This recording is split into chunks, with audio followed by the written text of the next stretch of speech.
In a dungeon filled with monsters of all kinds, some powerful humans fight against them, and even with many enemies, their powers are enough to annihilate them. That is, until another beast, incomparable to the ones defeated so far, appears. It's nearly 10 times the size of the small ones and wields a massive weapon in its hand. Faced with that, a veteran warrior yells for Yudo to get out of there as fast as possible. And so the boy, who is the group's squire, obeys the order, clearly trembling with fear. But before he can escape, the monster's first attack is aimed directly at the squire, and unfortunately, he takes the hit head-on, flying back until he crashes into a wall, badly injured. Because of this, the veteran criticizes his lack of strength, but quickly moves in and neutralizes the threat with a strike strong enough to pierce through the monster, and defeats it, leaving it lying on the ground until a magic stone materializes from inside it. Everyone is impressed by it and ends up cheering for the victory. With the battle over, the veteran thanks the baggage carrier for his work. The squire is Yudo Kirishima, a Class F adventurer. This time, he truly thought he was going to die, but his vitality is like that of a cockroach. So the adventurer gives the protagonist a bonus, a single small coin. And although it might seem like something good, it's not even enough to pay for a day's worth of food.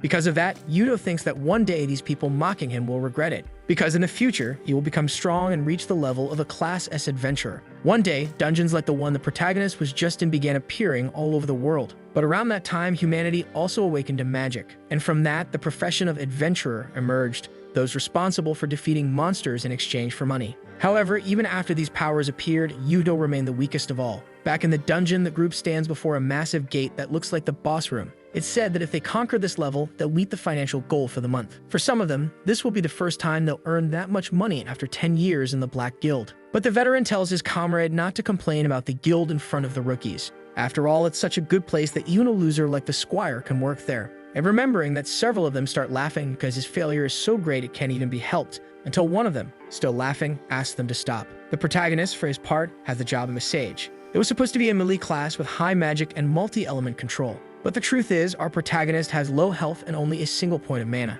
Because of that, with no magic, it's impossible to use any of the attacks of this rare class, which is ridiculous. Yudo has to endure this kind of humiliation daily, and since he stays idle, he's also constantly intimidated. The veteran comments that after the boy's parents died, he had to take care of his younger sister all by himself, which the protagonist confirms, explaining that she's still in high school, so he needs money for her tuition. In that case, the adventurer says that for someone as kind as the squire, he'll get a special mission. And finally, revealing the rod of this group, the stronger adventurers open the gate and push the weakest one inside, who falls completely stunned and in disbelief. To explain, the veteran comments that the conditions to clear this dungeon were recently deciphered. So Yudo looks around until he spots ancient text carved into a rock nearby. It says that the belly of the hungry monster of these lands needs an offering, and that offering is simply a human body sacrifice. Yudo panics the moment he understands what that means, but it's already too late because he's already inside as the sacrifice. And even though he screams for them to wait, nothing is done to help him except for a cruel mockery until the door finally closes.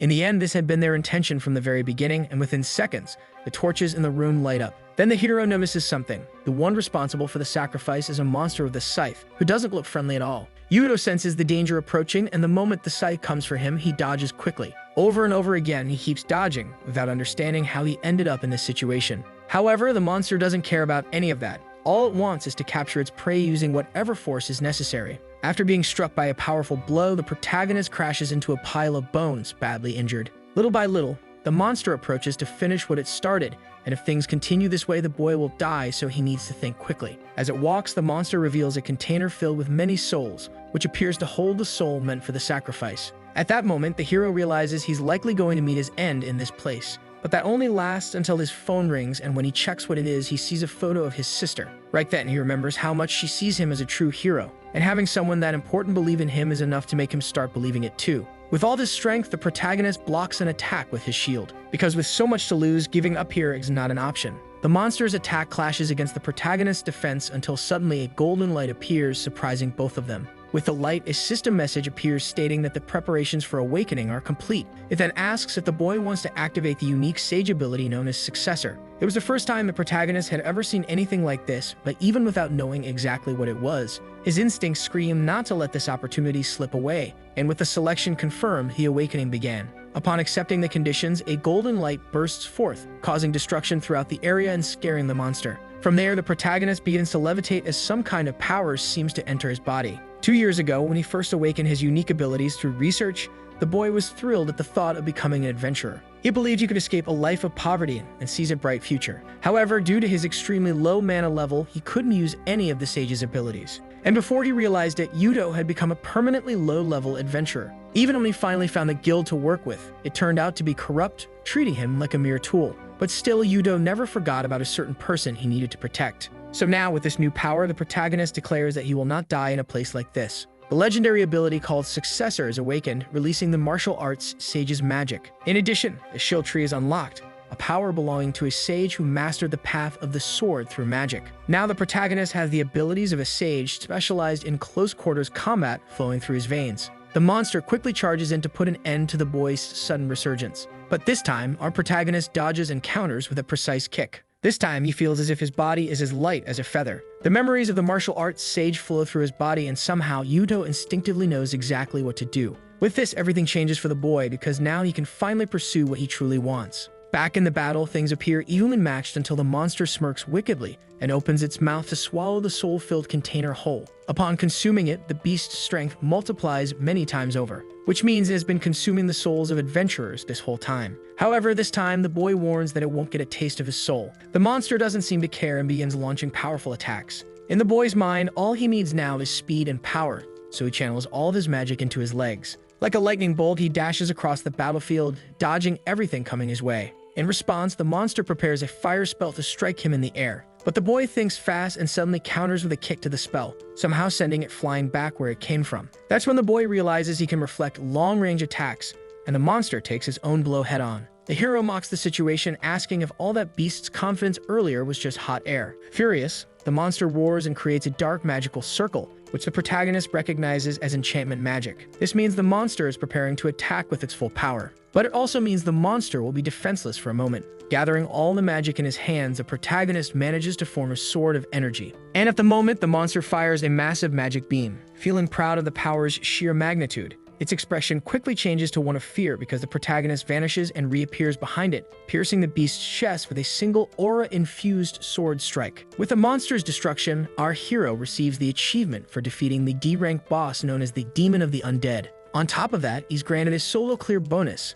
a magic stone the size of the boy's hand. Because of that, he celebrates with all his might, marking the first of many victories. Later, the protagonist sits on a park bench reflecting, because the guild simply confiscated all the magic stones and items, which makes Yudo decide to leave it. At least he managed to keep that bonus orb, which is probably a rare item. Suddenly, the protagonist's watch beeps, signaling a large-scale mission to defeat a necromancer, something that naturally makes the boy curious. At the location, about 100 participants are gathered. This is a C-class dungeon, and it's definitely different from the D-rank ones the boy had faced so far. Suddenly, a bully remarks how surprised he is to see the hero there, and mocks him by asking what the weakest guy in the guild is trying to prove. On top of that, he makes sure to say the boy will crawl in misery forever, which Yudo agrees with. But he agrees only when it comes to the Yuto that the bully used to know, because now he's a different person. As his first move, the hero faces the intimidation head-on and tells the bully not to be arrogant, which seriously irritates him. However, before a fight breaks out, a shout grabs everyone's attention and one of the adventurers points in the direction it's coming from. The one approaching is Serena Hattori, a Class A adventurer and vice leader of the Silver Wings Guild. She's one of the leaders of the raid, and since it's an open event for all, she scolds the bully for the intimidation. Then she advises the protagonist not to let himself be provoked so easily. But changing the subject, she compliments his courage in standing up for himself, saying not many people are like that. Right after that, all the adventurers gather to listen to the instructions. Serena asks for everyone's attention to announce that today's boss is a necromancer. She states that he has many minions, and that's why they need so much manpower. It's also explained that the Silver Wings will handle the boss while the others focus on the subordinates. However, suddenly a light appears behind the girl, leaving everyone alarmed, especially because even before they enter the portal, the monsters from inside began pouring out. This is clearly something completely different from what they had expected. Serena, in turn, yells for everyone to stick to the plan and defend their assigned positions. But out of nowhere, an old man appears in front of her, making her lose balance and stumble down the stairs. Because of that, Yudo runs at full speed and reaches her in an instant to save the damsel in distress.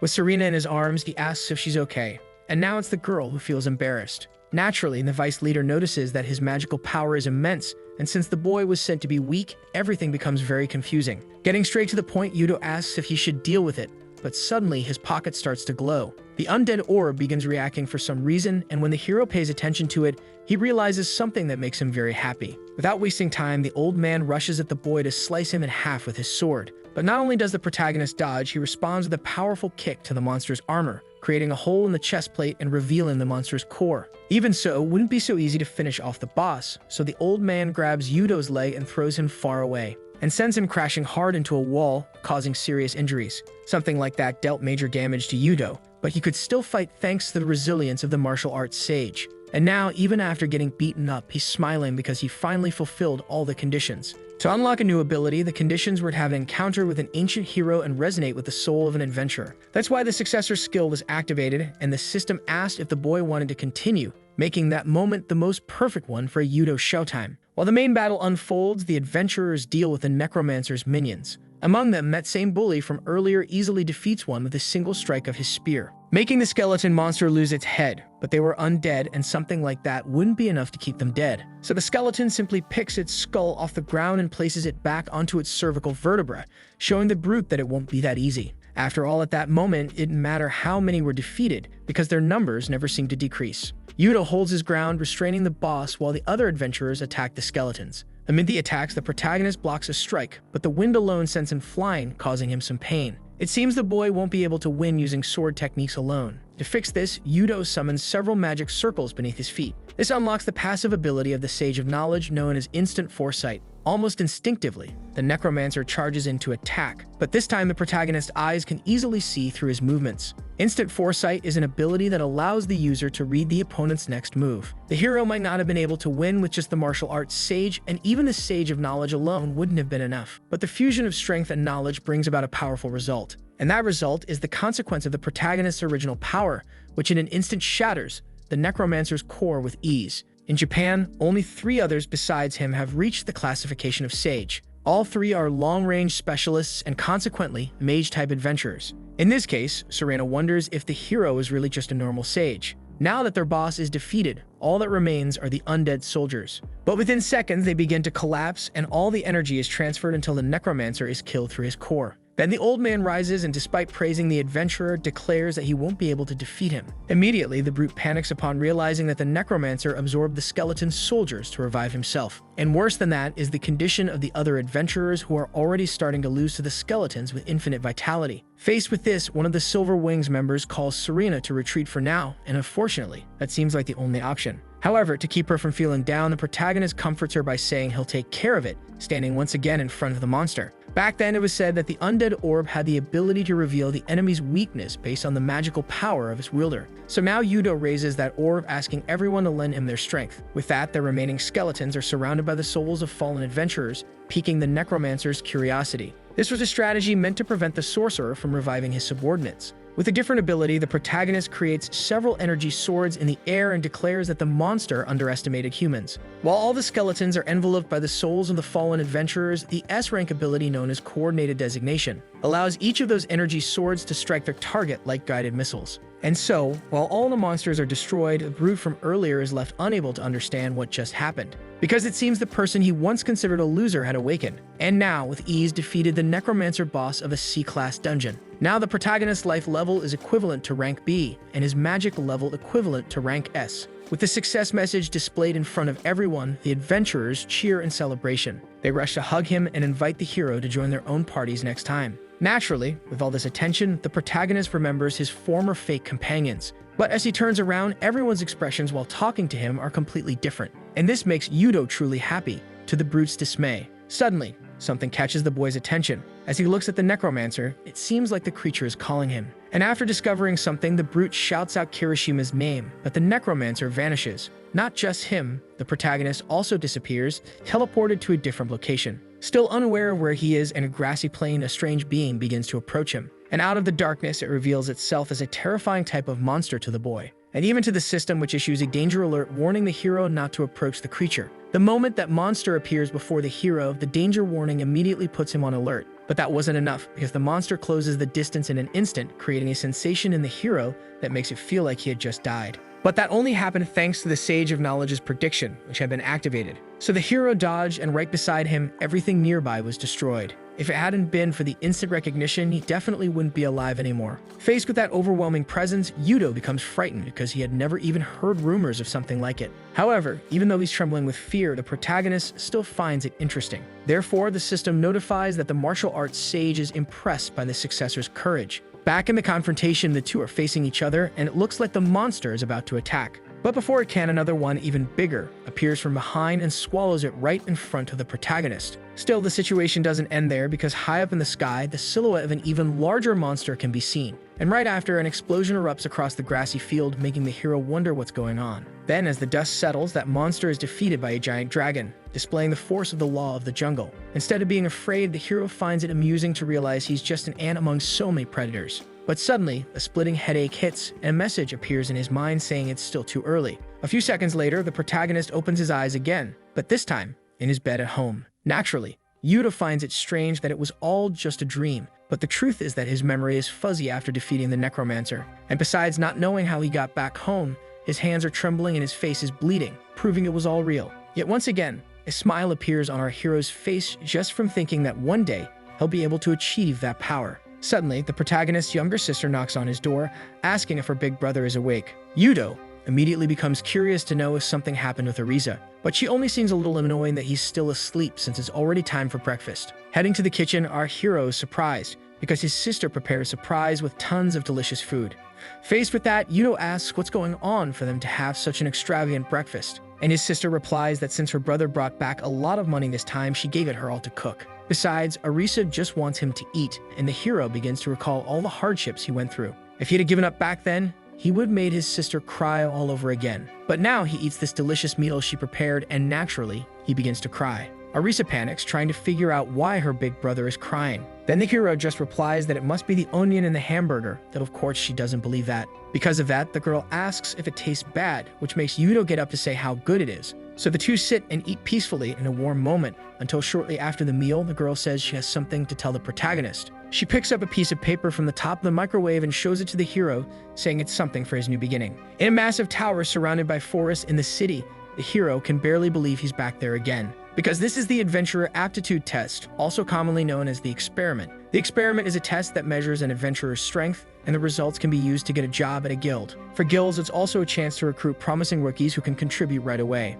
That's why, as always, the place is crowded, and a certain elderly man observes the adventurers. An executive asks how this year's candidates are looking, but the old man doesn't think there's anything too impressive. Still, among them, there's a blonde boy who is the reason they're all there. He possesses the class of Holy Knight, which is quite rare. Only 10 people in Japan have it. Additionally, Canada Kamishao is at the top of rank A and also serves as a promotional face for the guild. Canada is without a doubt the one being pursued by everyone. However, something else catches the old man's attention. A certain person is also there. That person is Koji Tsukishiro from the Abyss Guild, ranked among the top 100 Ranka adventurers in Japan. Naturally, the old man finds it strange that he's there and worries that he's also after the blonde. But the person standing in the same place as Canada is also the one Kauji is watching. While stretching, two people approach our hero and one of them seems to recognize him. To explain to his companion, he reminds him that Yudo is the famous veteran known as the weakest sage. But not wanting to be looked down on, the hero says he came to take the test again, which at first surprises the two. Then it makes them laugh until they cry, since to them retaking the test won't make any difference. Unbothered, the protagonist tells them they should worry more about themselves than about him. However, instead of listening to the advice, the two charge at him, interpreting his words as disrespect. First, the guy in the green shirt attacks, but the hero dodges. Then the one in the red shirt lands a powerful kick on the protagonist's guard, making him proud of the hit. But his expression quickly shifts to worry, because Yuto not only manages to catch his foot, but also spins him around in an instant, slamming him to the ground defeated. Finally, the guy in the green shirt realizes the trouble he's gotten into. The pressure in front of him feels like he's facing a monster. Even so, the hero is kind enough to ask if he still wants to continue. Then the brute runs off with his tail between his legs, prompting Koji to confirm the rumors about the necromancer raid. Now the leader of the Abyss Guild declares that he wants to recruit Yuto. Without further delay, someone starts clapping to get everyone's attention, announcing that time is up. That same person warns everyone that even though it's a test, there's no guarantee of safety. Therefore, if adventurers want to prove they're useful, they must climb as if their lives depended on it. And so the trial begins. From now on, Koji will be watching closely to see what Yuto can do with his powers. Suddenly, several monsters appear and each one begins to fight one of the adventurer candidates. Among the newbies, one guy launches a fireball with great difficulty at an enemy's face. Even though it deals a little damage, it's not enough. As the guy runs from the monster he couldn't defeat, the previous brute prepares a strike, but is slashed by the creature's claws, sending him crashing to the ground, practically defeated. The evaluation is based on points, and to earn points, candidates need to defeat monsters or complete objectives inside the dungeon. But at this rate, the guy in the green shirt won't be able to score enough points. Meanwhile, the Holy Knight and the protagonist are gaining the upper hand. Because of that, the blonde realizes that the one competing beside him is the one known as the Sage without magic power. But based on the hero's performance already reaching 1,000 points, Canada knows he'll have to give it his all to keep up. Like true rivals, the two begin to compete, and for a moment the blonde pulls ahead. With so many points, the brute from earlier can't believe what he's seeing. A bit deeper into the dungeon, the two arrive at a trap room. With his high agility stat, the blonde believes he can avoid them and move on. Even if he gets hit, he's convinced it'll just be a scratch. So Canada tells the hero he'll show him how fast he is. But unexpectedly, the protagonist says that doing that is impossible. The blonde gets very irritated, thinking the boy is suggesting they run away, and instead of denying it, Yudo sticks to what he said. In response, Canada says he's disappointed in the hero because he had already started seeing him as a rival. So calling him a coward, the blonde tells him to just stand back and watch. But even while being humiliated, the protagonist grabs him and tells him to look carefully, because those arrows on the wall are poisonous, meaning even the slightest touch is fatal. Yudo says that sometimes running away is also a valid option, and if they take another path, they'll find a route ahead. To demonstrate, the hero creates a small energy sword and throws it at a button on top of the wall, opening a secret gate. Even though he's surprised by the solution, the blonde also feels frustrated, believing that avoiding such a simple trap is meaningless. Even the cameras focus on his frustrated expression, and Kaoji's allies notice that they're already almost on the 6th floor. From what they observe, it makes sense for Canada to be on the upper floors, but not Yuto. So the officers try to figure out how he got there, while Kuj smiles. Back in the dungeon at this point, only the two of them have made it this far, and seeing the blonde looking tired, the hero asks if he's okay. So Canada admits that he isn't, because unlike him, he trained in a different way. And Yudo brags that he became quite resilient during his time in the Black Guild. That is, until a sudden noise startles them both and makes them run as fast as they can. Just ahead, they see a little girl running from a giant bear, to their great surprise. Canada, however, realizes he won't make it in time, so he has no choice but to use his sword. And upon doing so, the skill Holy Knight's Death is activated, temporarily boosting all of his stats. Yudo yells for his teammate to wait, because something feels off. But the blonde defeats the monster with a single strike and hugs the girl, telling her everything's okay now. What he didn't expect was that the girl was also a monster. Seeing this from afar, the protagonist quickly activates his power and launches an energy sword at the treacherous beast. Fortunately, he manages to hit the target, finishing it off with just that one attack. Thus, the little girl who had been saved by Canada is annihilated right in front of him. In that moment, the blonde panics like never before and rushes to try to save the child. But upon realizing there's nothing he can do,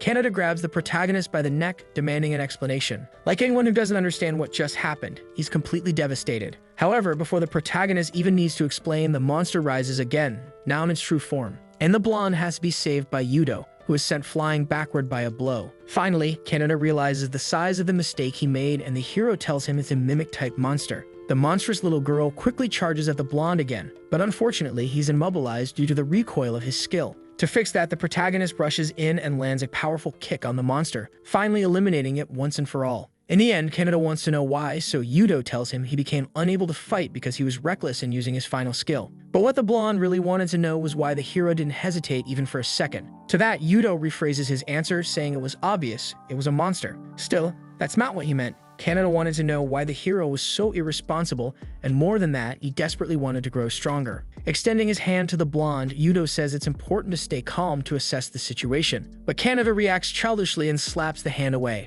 He asks if the hero thinks he's superior and acting like some sort of expert, and he says Yudo can't understand how he feels. That's why, from now on, Canada says they'll go their separate ways and that he'll move forward on his own. Which just makes the hero think it's weird, because in the end, they're heading to the same place anyway. At the top of the 10th floor, Canada is proud to have finally reached it, because if he passes this point, he'll be chosen among the best. Suddenly, something catches his attention, and on instinct, he dodges a fatal attack and manages to reposition himself. A skeletal knight then appears, mocking him by saying a rat really is good at running. Being the proud knight he is, the blonde draws his sword and activates his secret skill to make the monster regret those words. Canada needs to finish this before the skill's effect runs out. While defending, the monster is slightly impressed, but every strike that follows is blocked one by one. And even with the advantage, not even his strongest attack can break through the skeletal knight's defense. The knight finds the brightness of the sword quite annoying. Unfortunately, That's when the 5-second immobilization penalty kicks in. The monster easily breaks through the blonde's defenses, landing a hit that sends him rolling across the floor.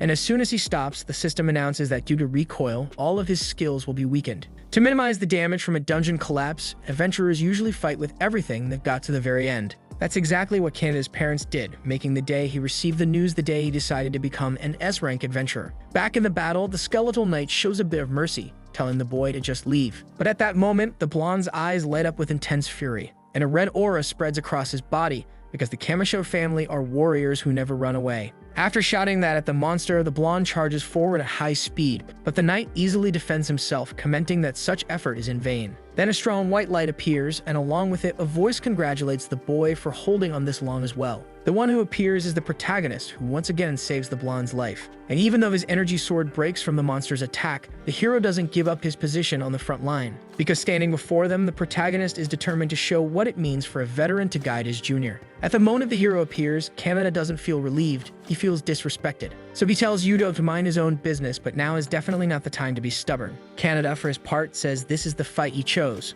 but the hero asks if he's happy to die here. Yudo truly doesn't know what ideals the blonde has, but he believes he must be aiming for something. So the question is, was all this effort just for that? And since he can't answer, Kanada lets Yudo fight, but still thinks it's impossible for someone who ran from a trap to win. Back in the battle, a monster charges forward, questioning what the boy plans to do with such a toy. With a strike, he destroys the hero's sword once more and sends him flying. Enraged, the monster tells the hero to pick up a real sword, because this is a duel between knights, but Yudo replies that the sword isn't his. Still, the skeletal knight comments that if he doesn't use one, he won't be able to pierce his armor. To that, the hero says he can still run, surprising everyone, although that's exactly what Kanada expected. First, Yudo interrupted a knight's duel, then showed up with a flimsy sword. But worst of all, now he wants to abandon the fight. Since they heard of the knight's code of honor, the monster becomes extremely furious and charges in for a final attack. However, the hero manages to dodge with a high jump that confuses the horse, causing the skeletal knight to fall from his mount. Yudo already knew what the monster was going to do because a lancer's attack always comes from a direct charge.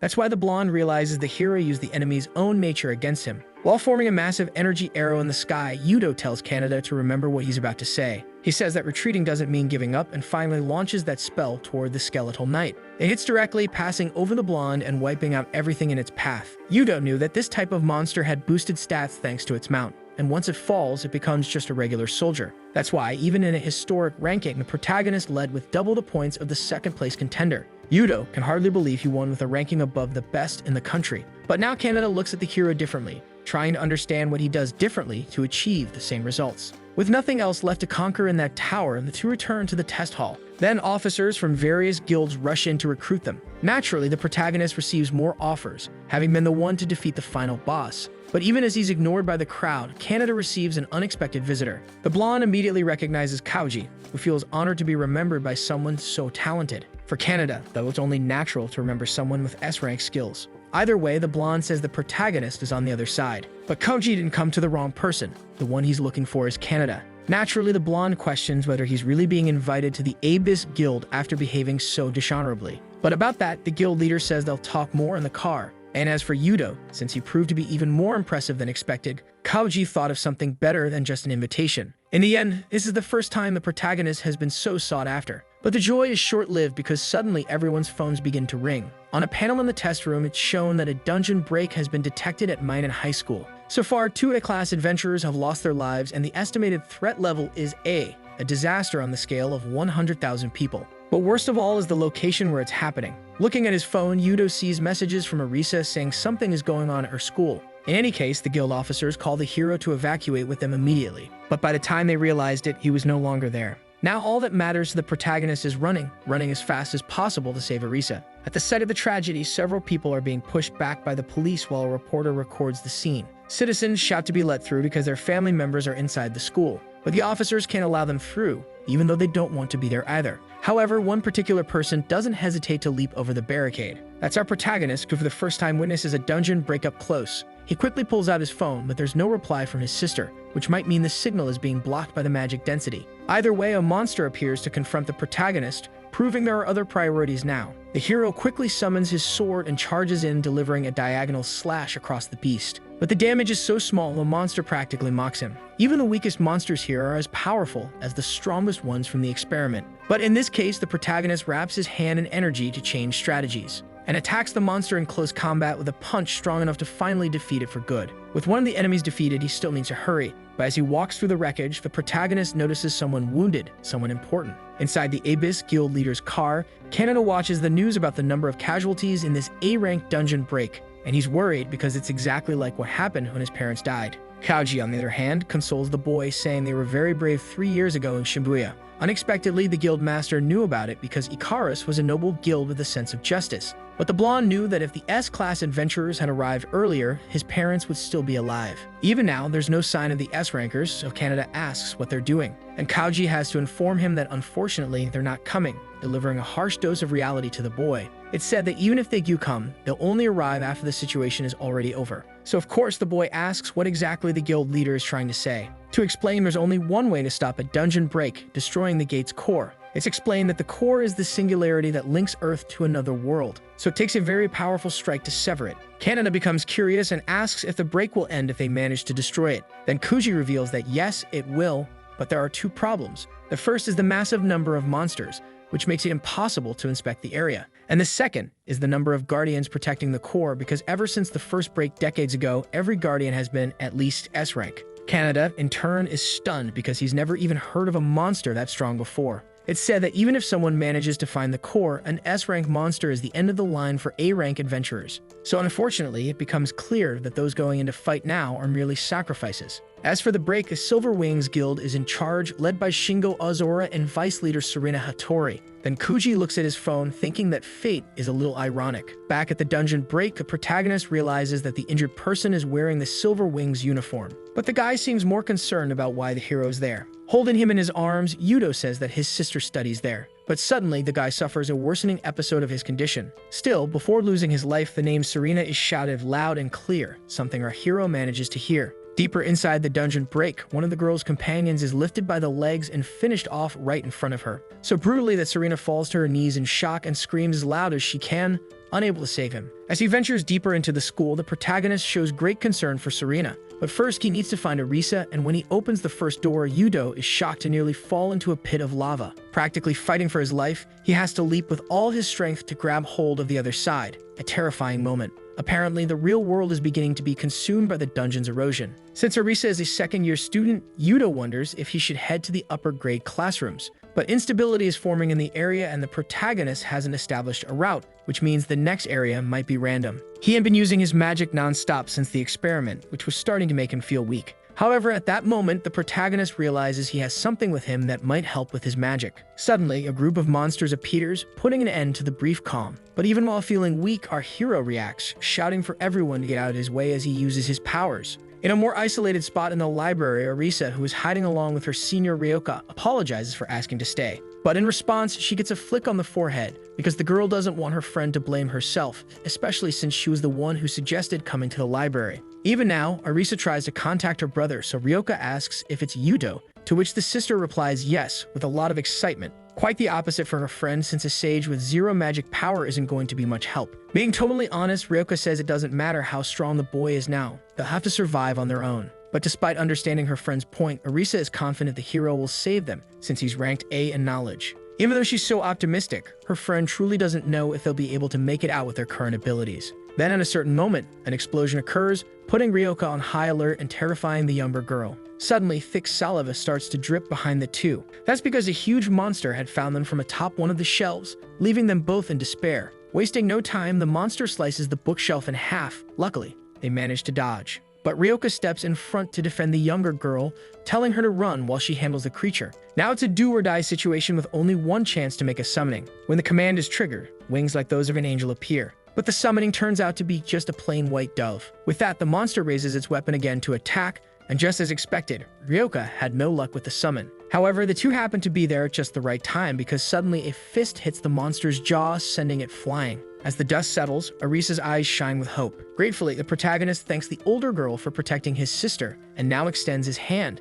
saying it's his turn to protect her. Even though it's just a polite gesture, Hyuka interprets it as the charm of a prince. Regardless, while the two have this brief exchange, the monster recovers from the blow. which gets the protagonist quite excited since every monster here is as strong as a boss. With the two facing each other, Ryoko takes a moment to observe the battle. The last time she saw the hero, he seemed uncertain and scared. That's why she wishes she could have seen this smile before graduation. First, the protagonist grabs a table and sets it up as a barricade for the girls. Then, unexpectedly, he starts pushing the object forward with force, running straight at the monster. In response, the Minotaur strikes the wooden table, slicing it in half, but once it finishes, it realizes no one was behind it. Using that opportunity, the protagonist jumps over to launch an aerial attack. However, the monster defends and throws the hero away, making him crash into several bookshelves, leaving the younger sister extremely worried. It seems this monster has muscles even tougher than ogres, and its strength is definitely greater than that of the skeletal knight. So the hero wonders if he can actually defeat it, and to help, Kyoka shouts that monsters like this usually have weak lower limbs.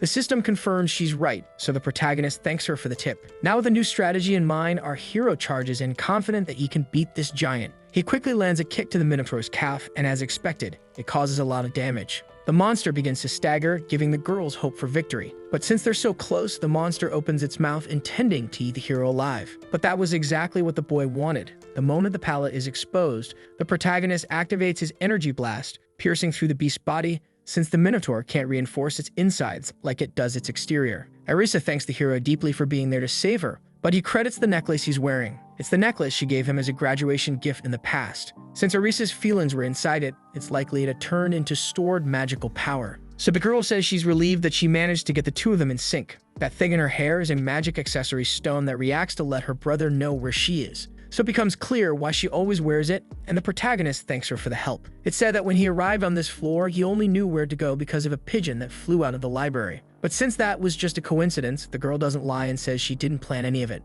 Either way, the hero asks if she's Ryoko, which makes her curious about how he knows her name. Then Yudo recalls that she was ranked first in the first annual exam, making her an unforgettable student. He also tells her that she saved him, which only makes him praise her more. But for some reason, Ryoko doesn't seem satisfied. Some time ago, as she walked through the hallways, the girl overheard people gossiping about her awakening. But of all things, she was judged as a jester, the school's powerless sage. And even now, just minutes before being saved, the girl thought the same of the hero. That's why Ryoko is now completely fed up with people like that. That declaration catches the protagonist's attention, but Arisa quickly comes up with some excuse to change the subject. That is, until someone appears, mocking how the group seems to be having fun in this situation. With a weapon strapped to his back, the man approaches and asks if he was left out. Since he doesn't recognize this person, the protagonist shouts for him not to come closer, and the worst part is that the man's magical energy radiates a killing intent. In response, the man asks if they don't know who he is. Ryoko explains that he's Kujo Rekyuji, ranked 2 among S-class adventurers and the guild master known as the White Knight. Then the man praises the girl for knowing so much about him, saying it's expected of a student. Still, the three don't seem very welcoming, but noticing this, the blonde says there's no reason to be so cautious. After all, since he's currently running a national-level mission, he vanishes to return to work. However, that job turns out to be something else entirely when Kujo reappears with his spear pointed at the hero, saying he's going to eliminate him. Outside the school, a girl comments that once again the young master rushed ahead. In response, a man beside her asks if she thinks he'll lose to an A-rank guild. But that's not what she meant, because at the moment, their main objective is making sure the prey doesn't escape. Back in the library, the protagonist is struck directly, and as his sister grows worried, Yudo shouts for her not to come any closer. Still yelling, the hero demands to know why an S-class would want to attack him, but the blonde simply says they're being too loud, and charges in using a type of cloning technique based on illusions. Fortunately, the protagonist manages to dodge the first strike, which surprises the adventurer since his attack should look distorted. And even though he wasn't taking it seriously, the protagonist still managed to dodge it easily, something an A-rank shouldn't be able to do. In that case, the blonde decides to change strategy, now going after Yudo's younger sister first. And in an instant, the blade comes close. But at the last second, the hero throws himself in front of her and shoves the man back with a forceful push, telling him to stop playing around, sending him sliding backward. At that, Kujo becomes curious whether the protagonist is really an A-rank adventurer, so Yudo Kirishima introduces himself as an F-rank adventurer, which at first makes the man laugh nearly uncontrollably. But then it makes the blonde furious for being underestimated like that. The hero, in turn, tries to show his registration card to prove he's not lying. But not caring at all, Kujo charges at him with his skill called Spear of Death. And even though the protagonist dodges, the slash still grazes him slightly, making Yudo realize the hard way that the illusion was real. At that, Kujo asks if it isn't funny, because his ability makes the real false and the false real. Still, the protagonist believes it won't be a problem if he breaks all of them, but the blonde insists it'll be meaningless, because somehow he counters the hero's ability with an identical illusion, one that makes Yudo drop to his knees after being hit.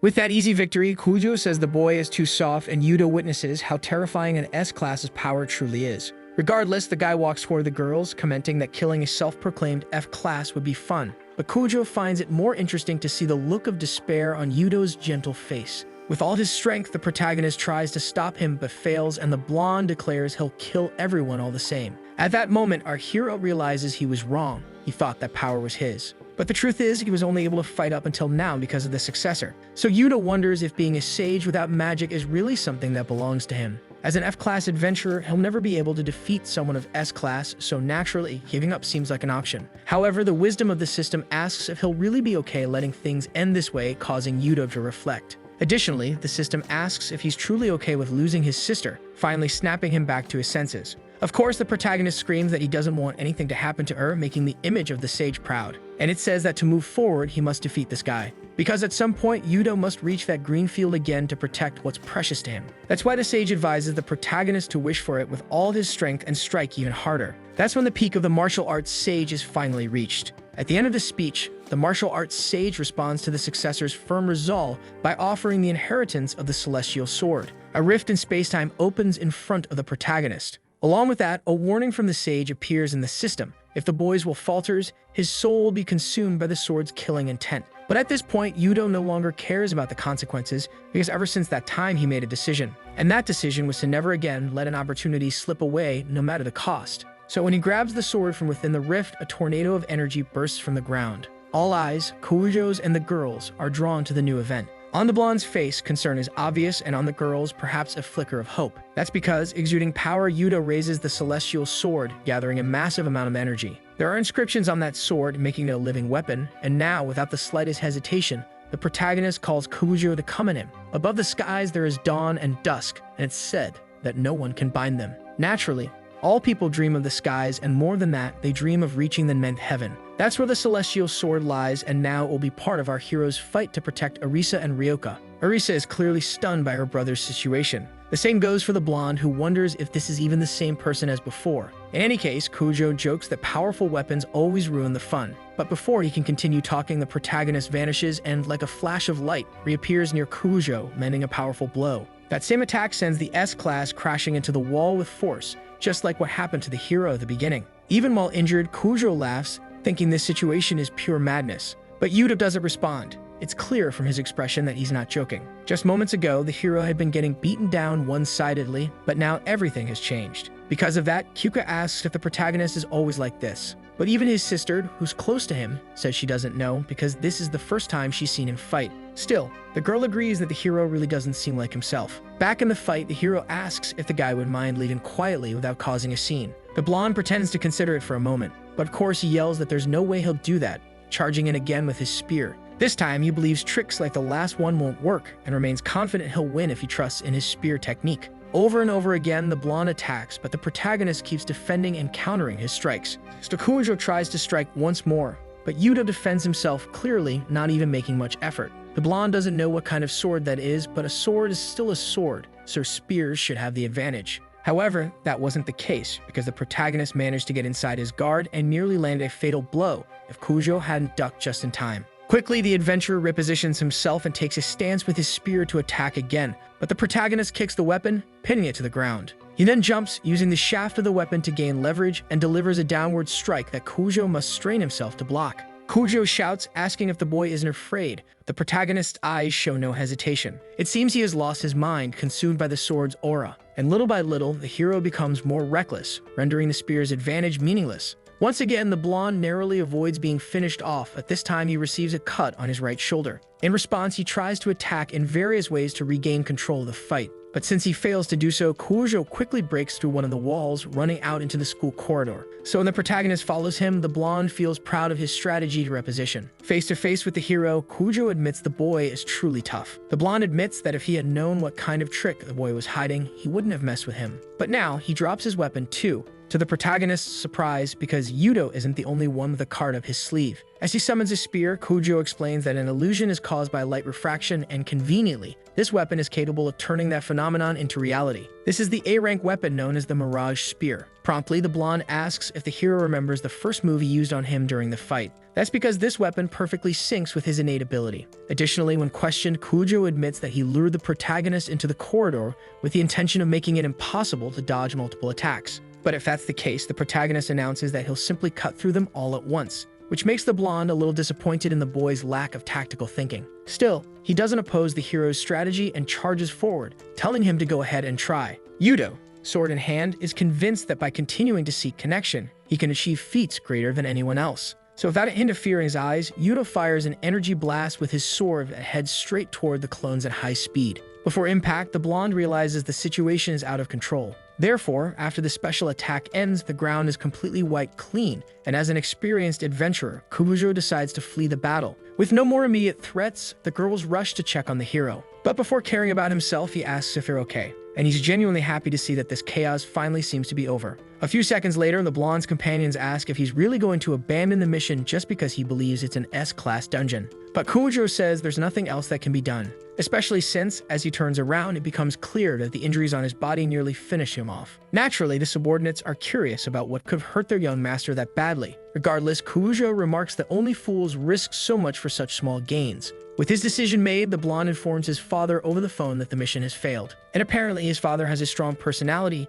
given how harshly he criticizes him. Getting straight to the point, Kujo says that if they're going to hire an assassin, it should at least be someone S-class. And even then, the blonde makes it clear it'll be a major challenge, because soon the entire industry will know. Very soon, everyone will witness the rise of the monster with immense power known as Yudo Kirishima. Back at the place where the duel took place, the girls run to check the protagonist's condition, and fortunately, the wounds didn't hit any vital organs. But even so, that mysterious guy still managed to escape. As for the protagonist, Arisa comments that he suddenly became a different person, and the hero replies that it's thanks to that sword. However, just as he's about to show it to the girls, it starts to fade away until it vanishes completely. Apparently, if focus is lost, the sword loses its form. So Yudo explains that it's not something he can use whenever he wants. Suddenly, the phone in the protagonist's pocket rings, which is very strange since the signal isn't reaching there. Unbelievably, the notification is an email from the blonde apologizing for the sudden attack. Naturally, this leaves the protagonist speechless and unsure how to respond. Then a loud noise is heard and the girls duck to protect their heads.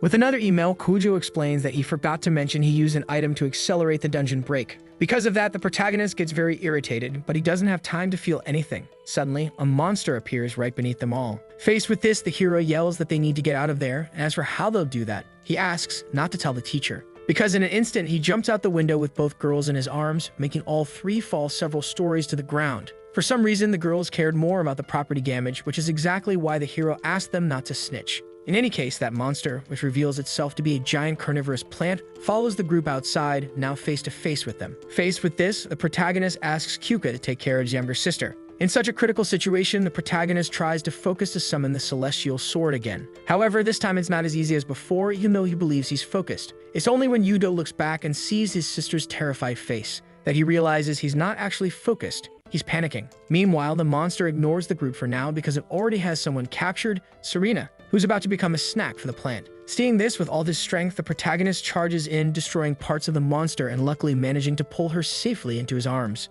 By some stroke of luck, the girl is still conscious, though she's coughing a lot, and the hero tells her to rest for now. Before passing out, the girl hands him an item called the stabilization ring, which can control a dungeon break. This will be used to absorb the guardian if its core is attacked, and if everything goes well, it will also put an end to this nightmare. Immediately, our hero understands his mission, and holding the item in his hand, makes it clear he won't let her efforts go to waste. A bit farther away, a car speeds by with Kujo being healed inside. At that moment, there is 1 minute left until the dungeon's total collapse, and when that happens, all of Eastern Japan will be overrun by monsters. So now the fate of this place lies in the hands of our hero, who must first defeat the monster in front of him. This time, the hero's aura sword seems to have grown a bit stronger, due to the influence of the celestial sword. Before, it couldn't even scratch an ogre, but now it can easily cut through those tentacles. In that case, the hero wonders if he can really win. But when he looks back, the girls clearly believe in him, so Yudo simply decides to believe too. Quickly, all the monster's damage begins to heal due to its regeneration,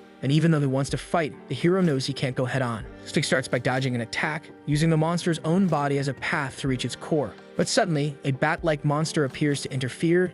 20 seconds remain. At 18 seconds, the protagonist finds himself far from the area that had once been so close. But he doesn't give up. To avoid falling, he grabs one of the vines and uses it to launch himself forward with all his strength. At 12 seconds, the protagonist gets very close to the giant carnivorous plant. At 10 seconds, Yudo positions himself above the location of the core, putting him right on the edge of access. Naturally, the countdown begins as the protagonist's attack closes in. At 5 seconds, the defenses around the core are slashed. At 4 seconds, a small crack appears, and at 3 seconds, Yudo pushes even harder. So with just 2 seconds left, a crater finally opens in the core, and the protagonist quickly grabs Serena's item. In the final instant, he presses it against the monster's power source, unleashing a blinding golden light throughout the entire area. In the United States of America, more precisely in the underground Pentagon, inside the Dungeon Management Center, several military personnel are gathered in front of high-tech computers. Immediately, one of the officers announces that Japan is experiencing a dungeon break and alerts the director. Unexpectedly, the director seems pleased, stating that they succeeded in triggering the destruction as planned.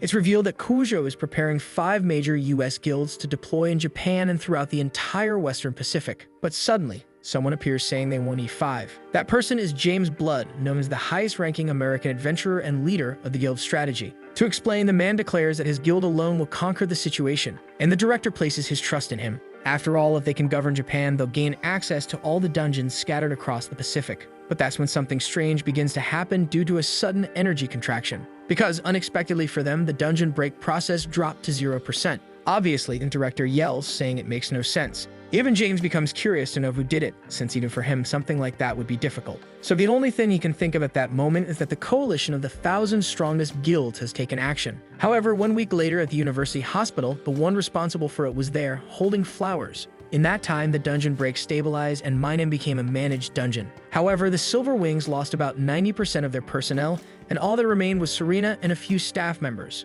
By obtaining management rights over the dungeon, they started to earn some profit from the adventurers who began using it. But the hero still believes that no family will be saved with something like that. At that moment, a knock is heard at Serena's recovery room door, so the girl tells the person to come in. That person is our hero, and his presence makes the adventurer visibly happy. Getting straight to the point, the protagonist asks about her recovery, and Serena explains that she'll start rehabilitation the next day, which means she'll be able to return soon, since dungeon exploration is essential to maintain the guild. In that case, with a smile, the hero asks her to contact him whenever she needs help. And about that, Serena seems to have something to say. But just as she's about to speak, the 2 students show up. Naturally disappointed, the protagonist asks how the 2 managed to get in there. So Arisa explains that since she comes by often, she got an access card, which is not the case for the hero. Anyway, Kyuka is relieved to have finally found the protagonist. That's because she shows him something on her phone that seems pretty important. The fact is that after the great achievement, a news story came out about the adventurer, since Yudo gave an interview saying that what motivated him was protecting his beloved. Naturally, Kyuka says this is a huge problem, and to be clear, she explains that he's being misunderstood. But in his mind, there's no issue in declaring his love for his sister. So he asks if there's a problem with expressing his opinion, which only makes the student more flustered. Suddenly, a notification goes off on the girl's phone. Since it came at a bad time, she thinks about deleting her account. But Arisa says she saw the video her friend posted to try to get a job. Naturally, at first there wasn't much engagement, but soon after it increased significantly. On top of that, due to an article that was published, the girl went viral on the internet. So the hero is impressed, since it's impossible to predict how the public will react. But then a strange and very bright light draws attention to the girl's forehead. Without thinking twice, Yudo leans in and asks for permission, which embarrasses her. At that moment, the sage brings through the system a new skill, Divine Revelation, which has the power to predict the future. It's said that Kyuka has the potential to transition to an advanced class, and the condition for that is to gain approximately 300,000 fans. The hero himself had heard of cases where people changed professions, but most importantly, if the girl who mastered such a limited class could transition to a better one while keeping her knowledge, she would certainly become something incredible. Naturally, the girl doesn't fully understand the mission, but by remembering the mockery she faced in the past and the rise of the protagonist, she agrees to do whatever it takes if it means she also gets a chance to be reborn. So placing both hands on the hero's shoulders, the girl says that if she goes viral now, things are going to get wild. And since they've come this far, she asks if the boy will take responsibility, which Yudo obviously agrees to. And with that, the path they'll take from now on is decided. For their next video, the protagonist suggests they film a live stream inside a dungeon, which is clearly a pretty bold suggestion from the girl's point of view. Later, heading home before entering, Kyuka hears a curious sound. It's coming from a happy family playing in the neighboring yard. The older sister of a child named Hina tells the younger one that her shoelaces are untied and bends down to teach her how to tie them. But instead of feeling happy, this image of a family becomes a trigger for Kyuka. The girl's sister was a prodigy who awakened two professions, while she became just a shadow. However, even someone overlooked had her moment the day she aced an important school exam. Because of that, her mother congratulated her, though still with little enthusiasm since Kyuka didn't have the same abilities as Hibiki. Still, that small recognition was enough to make the girl want to keep doing her best. But after that, her sister became an adventurer instead of attending high school, quickly rising to S rank and abandoning the family. Unfortunately, Kyuka had to bear all of her parents' expectations alone, which became a real burden. Having awakened a completely useless power, daily humiliation became routine. And in a completely twisted way, her mother associated the girl's bad luck with hatred toward them, something Kyuka tried to clarify. But to her mother, it was Kyuka's fault that Hibiki had left. The girl's class is called Playboy, and as the name suggests, it only serves to perform silly tricks. To fix her situation, Kyuka thought maybe she should focus on her studies again, but reality was cruel. Because on a random day, she received a note in which her parents disowned her. And even after reading such an absurd message, the girl didn't respond with anger. She cried, hoping to become a wonderful adventurer and bring her family back. This ends up being a very painful moment for the girl as she recalls her past, but it also reignites her determination. In a mid-level dungeon called the Clear Sky Tower, Yudo meets up with Kyuka. At this moment, the girl is curious to know if her subscriber count will increase, so the hero assures her that the strategy will work. The video sharing site called TechTech is a platform that rapidly grew thanks to adventure-related content, and the hottest category right now is live dungeon exploration streams. First, the girl sets up the camera, but the hero notices it's set to portrait mode, which, although not terrible, prompts the boy to approach and change it. Yudo explains that it's better to watch horizontally on a phone to get a wider view of the dungeon. Kyuka then comments that he seems to have a lot of experience, which the hero confirms without revealing he stayed up all night studying for her. In any case, the two proceed to enter the dungeon. The moment they step inside, the stream begins, already with a few viewers. Because of that, the girl greets everyone, but the viewers focus on praising the duo's appearance. Suddenly, someone makes a donation, so both thank them, saying part of the support will be donated to cover dungeon disaster expenses. It seems the audience is gathering, which makes it necessary to begin quickly. Today, the two will hunt rabbits on the first floor of the Clear Sky Tower, and the goal is to defeat 20 of them in 1 minute. Kyuka, however, feels a lot of pressure because if she fails, she fears the audience will abandon her. But Yudo simply asks if she's ready and immediately gives the signal, prompting everyone to cheer for her. Kyuka quickly makes a set of cards appear in her hand, and since it's not a pigeon, the audience gets confused. Unexpectedly, these cards are sharp enough to pierce the monsters' bodies. This is the only offensive ability of Playboy, which is quite concerning. Still, the girl understands there's no use doubting herself now. She has to give it everything she's got. Kyuka charges with another card attack, but unexpectedly, her deck is sliced in half by a monster. And to her surprise, it's a Vorpal rabbit, a more advanced species. In response, the rabbit charges at her in an instant. As the girl runs, protecting her head, viewers comment that someone needs to help and that she looks really cute. In that moment, Yuno apologizes for letting this happen, and with terrifying speed, defeats the monster in a single blow. Right after, Kyuka bursts into tears because it was supposed to be an easy mission, and the protagonist apologizes again. Then the girl says she'll only forgive him if he buys her a cappuccino on the way back. Breaking that sweet moment, Yudo suddenly senses something approaching and pulls the girl aside to dodge. No one was supposed to be armed in there, but even so, a knife is stabbed into the ground. Yudo quickly demands that whoever is hiding nearby come out. Then the hooded figure comments that it's exactly like the rumors. He says something about the Zero Sage, and the viewers get confused, wondering if it's all staged. But soon the enemy appears behind Kyuka, pointing a knife at her, causing collective panic in the chat. Even before the girl realizes it, the hooded figure pierces her neck slightly, and fortunately, before the worst can happen, the protagonist intervenes using his powers to fire a projectile at the enemy. It hits the head, making the two believe they had managed to win with that attack. Naturally, the hooded figure wouldn't be defeated that easily, and even after being hit, the hole in his head is hollow, to the hero's surprise. At that moment, other people begin emerging from a nearby bush, and with them is a giant spider monster. Kyuka explains that these people are puppeteers, a troublesome profession that manipulates magical puppets to attack. Suddenly, a system quest appears, asking the hero to defeat the assassin in exchange for 100 coins. What catches Kyuka's attention is the name, and for Yudo, the fact that it's not a message from the sage's system. To make things worse, someone from a distant location begins making calculated comments on the live stream. All of them are discouraging, saying there's no other choice but to run. Suddenly, a massive wave of negative comments floods in, betting on the deaths of the two. However, the protagonist simply ignores it, because basically, if they find the real body, they'll be fine. Smiling, our hero thinks it's a good strategy to fight while the girl gives the instructions.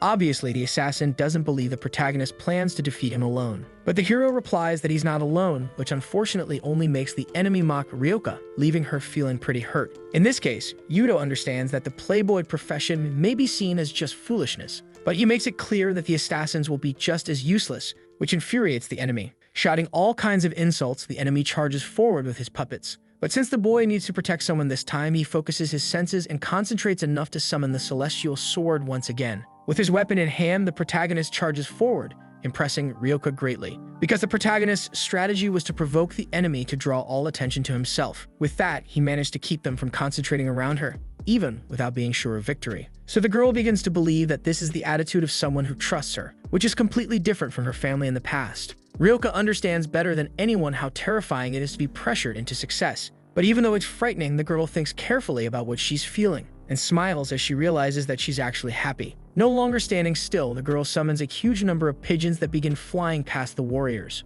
Obviously, the enemy mocks it, saying it's useless no matter how many animals there are. But Kyuka ignores him and asks the protagonist to keep the enemy distracted. Then the full concentration and energy begins to radiate, and she hopes the camera is recording everything well, because now she believes that even she can do something incredible if she tries. The Playboy class is known for being extremely difficult to succeed with alone, but its essence lies in support abilities like distraction. At this moment, the girl can even share vision with the pigeons, the result of daily training put to good use. And within seconds, one of the pigeons finds the enemy's location. And right when the 8 o'clock direction is given, the protagonist cuts through a tree and passes through it, chasing the opponent at high speed. The feeling of being caught up to naturally sends the assassin into panic, but there's nothing he can do about it, because once Yudo reaches the controller object of the puppeteer, it's destroyed by the celestial sword, causing the enemy to fall to his knees. With victory in the hero's hands, Kyuka calls out the hooded man for what he said about her ability, and suddenly a pigeon lands on the enemy's head, responsible for delivering his punishment, prompting the chat to reconsider how good that class might actually be.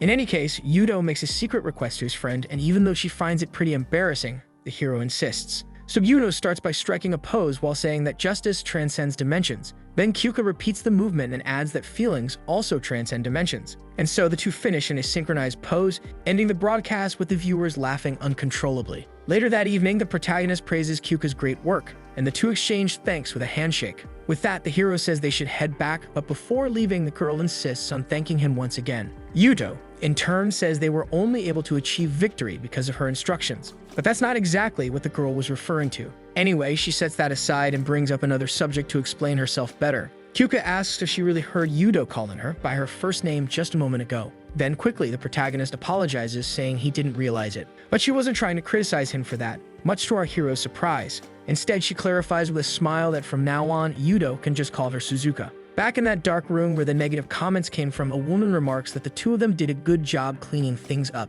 And even though she finds it all very amusing, the girl believes she should meet Suzuka in person soon. Sometime after the recent events, Suzuka finally passes the 2 million mark and Yudo congratulates her via message. He also encourages her to keep working hard to find a job, which makes Ryuko reply with a tired sticker. Meanwhile, at home, the hero says he also needs to do his best. Later, another message arrives. Lately, every guild wants to use him as a promotional star. So since they don't really see him as an adventurer, Yudo angrily kicks a can into the trash. Thinking of Arisa, the money is tempting, but as she wisely said, it's not a good idea to give in to temptation. Yudo wants to explore more dungeons that no one has conquered yet, so he wonders if that's too luxurious a desire, but he still believes it's okay. After all, supposedly, he is an adventurer. Suddenly, a message from Serena arrives on his phone, and she says to meet her at the old secondary school, which makes our hero curious. Regardless, he heads to the place which now houses the dungeon management office. Only a few months have passed since then, but the place is already fully operational. At that moment, an older woman appears and asks if she's speaking with Kirishima.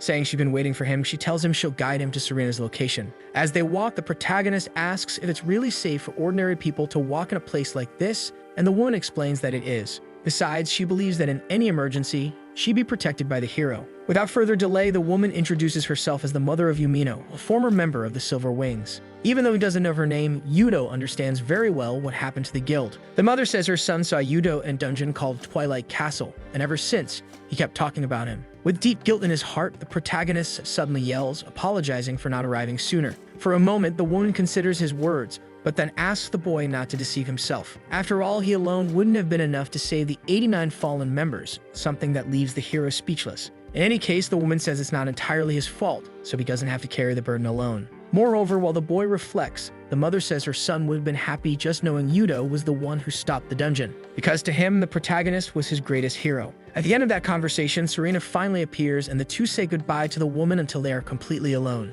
To break the ice, the girl asks if the place isn't incredible, since, by adjusting your magic, you can even change the weather and climate. But just behind her is a memorial, and it reminds her of all the companions she lost. It said they were granted the authority to manage dungeons, but she honestly doesn't know if she can call that a victory. Facing this dilemma, Yudo suggests they consider the outcome of victory, if only for the sake of their fallen companions. At this point, if there are just a few things he can protect with his own hands, the hero says he at least wants to move forward without losing them. Serena understands his point and smiles, agreeing to think the same way. After all, in the end, all that's left for the two of them is to breathe slowly. Changing the subject, the girl asks if she can say something strange, and when he agrees, she summons a wand. Because right now, she's inviting the protagonist to a serious duel between the two of them. Even though Yudo is surprised at first, he says he won't hold back. So the two face each other before the battle begins. For a long time, Serena had been wondering whether the hero really was a sage, and hearing that from her left him speechless. In this case, Serena just laughs and fires 4 orbs of electric magic in Yudo's direction.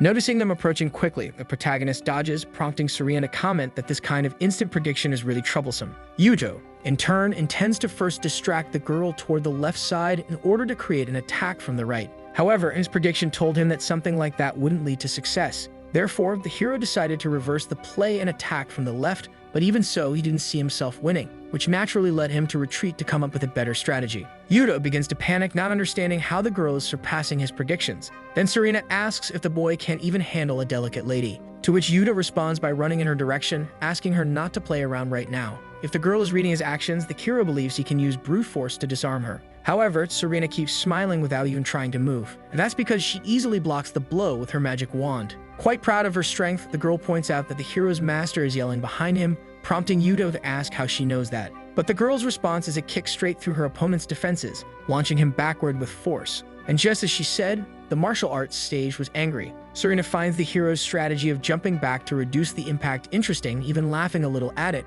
which puts Yudo on high alert. In the end, our hero admits how difficult the battle is, realizing this might be the toughest opponent he's faced since his awakening. Amused by the situation, the girl remembers she hasn't yet told him her profession. So considering the wand and magical shooting attacks, Yudo suggests she might be a conductor, and he's right. It's a rare class that reads battlefield conditions and guides allies with commands. Even though it's a good class, it's not as rare as the sage. Still lacking information, the hero asks what he should do. The girl explains that the conductor is literally the one who guides and unites the team. Now Serena asks if the protagonist will let her hear his melody. Suddenly, a skill called Symphony begins to play, enveloping the entire battlefield. Then the protagonist dodges all the incoming attacks quickly. Despite that, Serena warns that there's no point in running, and then a larger musical note explodes, creating a shockwave. With that, the girl uses the opening to attack again, and several times her blows almost land on our hero, until Yudo, without even noticing, is eventually backed into a wall. In that moment, the girl focuses all her attacks on a single point and naturally manages to defeat the hero with that strategy.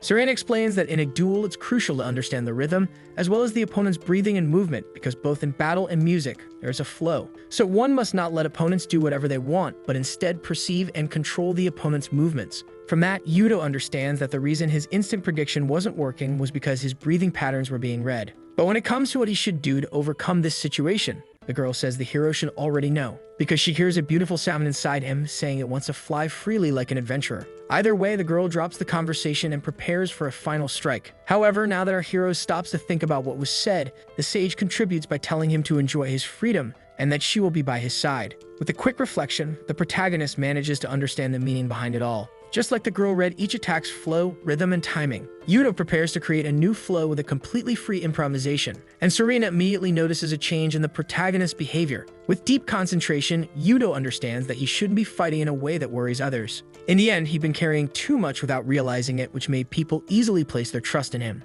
But now the hero decides to keep a calm heart and quickly deflects an attack coming his way, determined to follow the advice and enjoy the fight. With a bold move, the protagonist starts walking on top of the musical note attack. Then as he quickly approaches the girl, he fires 2 energy blasts beside her. And in a very creative way, he solidifies the energy to use it as a pole for vaulting. This way, the protagonist gains a favorable position above his opponent. What instead of making Serena desperate actually makes her very proud, so she throws her wand up in the air, giving up the fight. A few seconds later, the two lie down and talk about the battle, reflecting on their own mistakes. Serena comments that the greatest weakness of a conductor is not having a final attack since it's fundamentally a support profession. Then the hero reveals that he was very worried about his career as an adventurer. However, thanks to Serena's help, he can now smile with a much clearer mind. And even though she's happy with the recognition, the girl stands up and says there's no need to thank her. After all, she's also satisfied since she had always wanted a duel with our hero. In any case, Serena takes the chance to get the hero's attention, making him quite nervous. And unexpectedly, she asks if the boy is interested in joining the Silver Wings.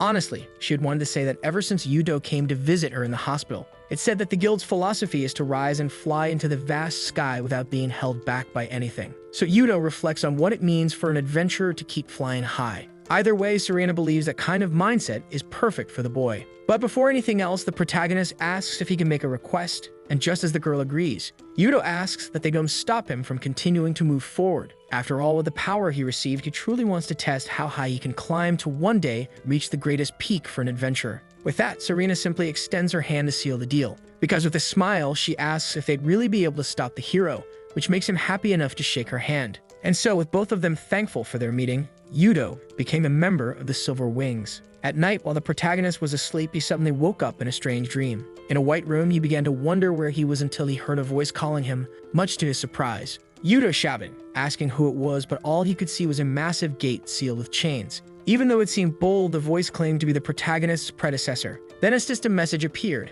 asking if the boy would accept the mysterious sage. But clearly the atmosphere was different from the previous sages. Faced with that, the voice asked why the boy was hesitating, since he was being given such a good opportunity. And that naturally made Yuto agree, since everything from the system had helped him so far. However, before he could accept, both the martial arts sage and the knowledge sage shouted at Yuto not to get involved with this one. Then the mysterious voice itself dismissed the warnings from his peers, calling them weak. With no one left to interrupt, the voice recalled that Yuto intends to go into the unknown dungeon. So an artificial image is generated showing Serena collapse beside the boy. Then the same happens with Arisa because the way Yuto is now, he won't be able to protect everyone. Even Kyuka appears to further manipulate the hero's vision, and all of this serves as justification for the voice's plea to be inherited. Then at the end of this construction, once again the system message of the sage appears. Yuto slowly brings his hand closer to confirm, and the voice praises him, claiming they'll conquer everything together. But at the very last second, someone stops the protagonist from making that decision, much to his surprise. And the most unexpected thing of all is that it's the very incarnation of the Sage of Knowledge.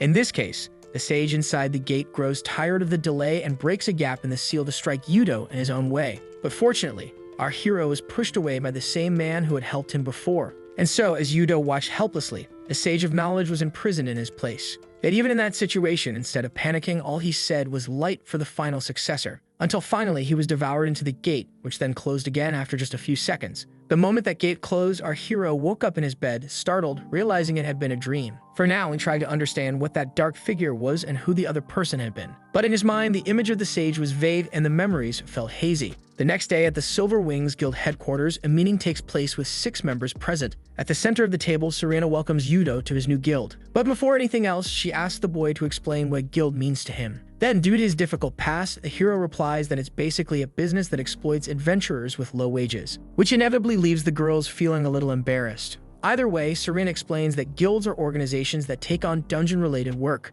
With the adventurer rankings, guilds are classified from S to F, and the jobs vary according to the classification. For them, dungeons make up the majority of their revenue, and for a while, they'll have to rely on rental fees from Old Alliance South High School. In that case, the hero asks what the annual estimate is, and since only high-level adventurers can do this, that same lady from earlier shows the estimate to Yudo on her laptop. And unexpectedly, the total needed for someone like a hero would be around 900 billion. So while the protagonist's soul leaves his body, Serena has to explain that it was just a forecast. Anyway, it's said that now it's time for the main event. To maintain an A-rank guild, at least 2 adventurers of the same rank must be registered. But because of the recent incident, they need to find someone other than Serena, which will be quite difficult since there aren't many A-rank adventurers available. However, at that moment, all the girls turn directly toward our hero, bringing an idea of the shout that echoes through the whole building. Obviously, the easiest option now is to have the protagonist take the exam to rank up. Yuto finds the idea of becoming A rank terrifying, but first they'll need to build up his achievements. So Serena asks Mrs. Laminov to bring the materials, which are soon stacked in front of the protagonist in huge piles. From behind them, Serena comments with a smile that the hero must complete everything within 3 months.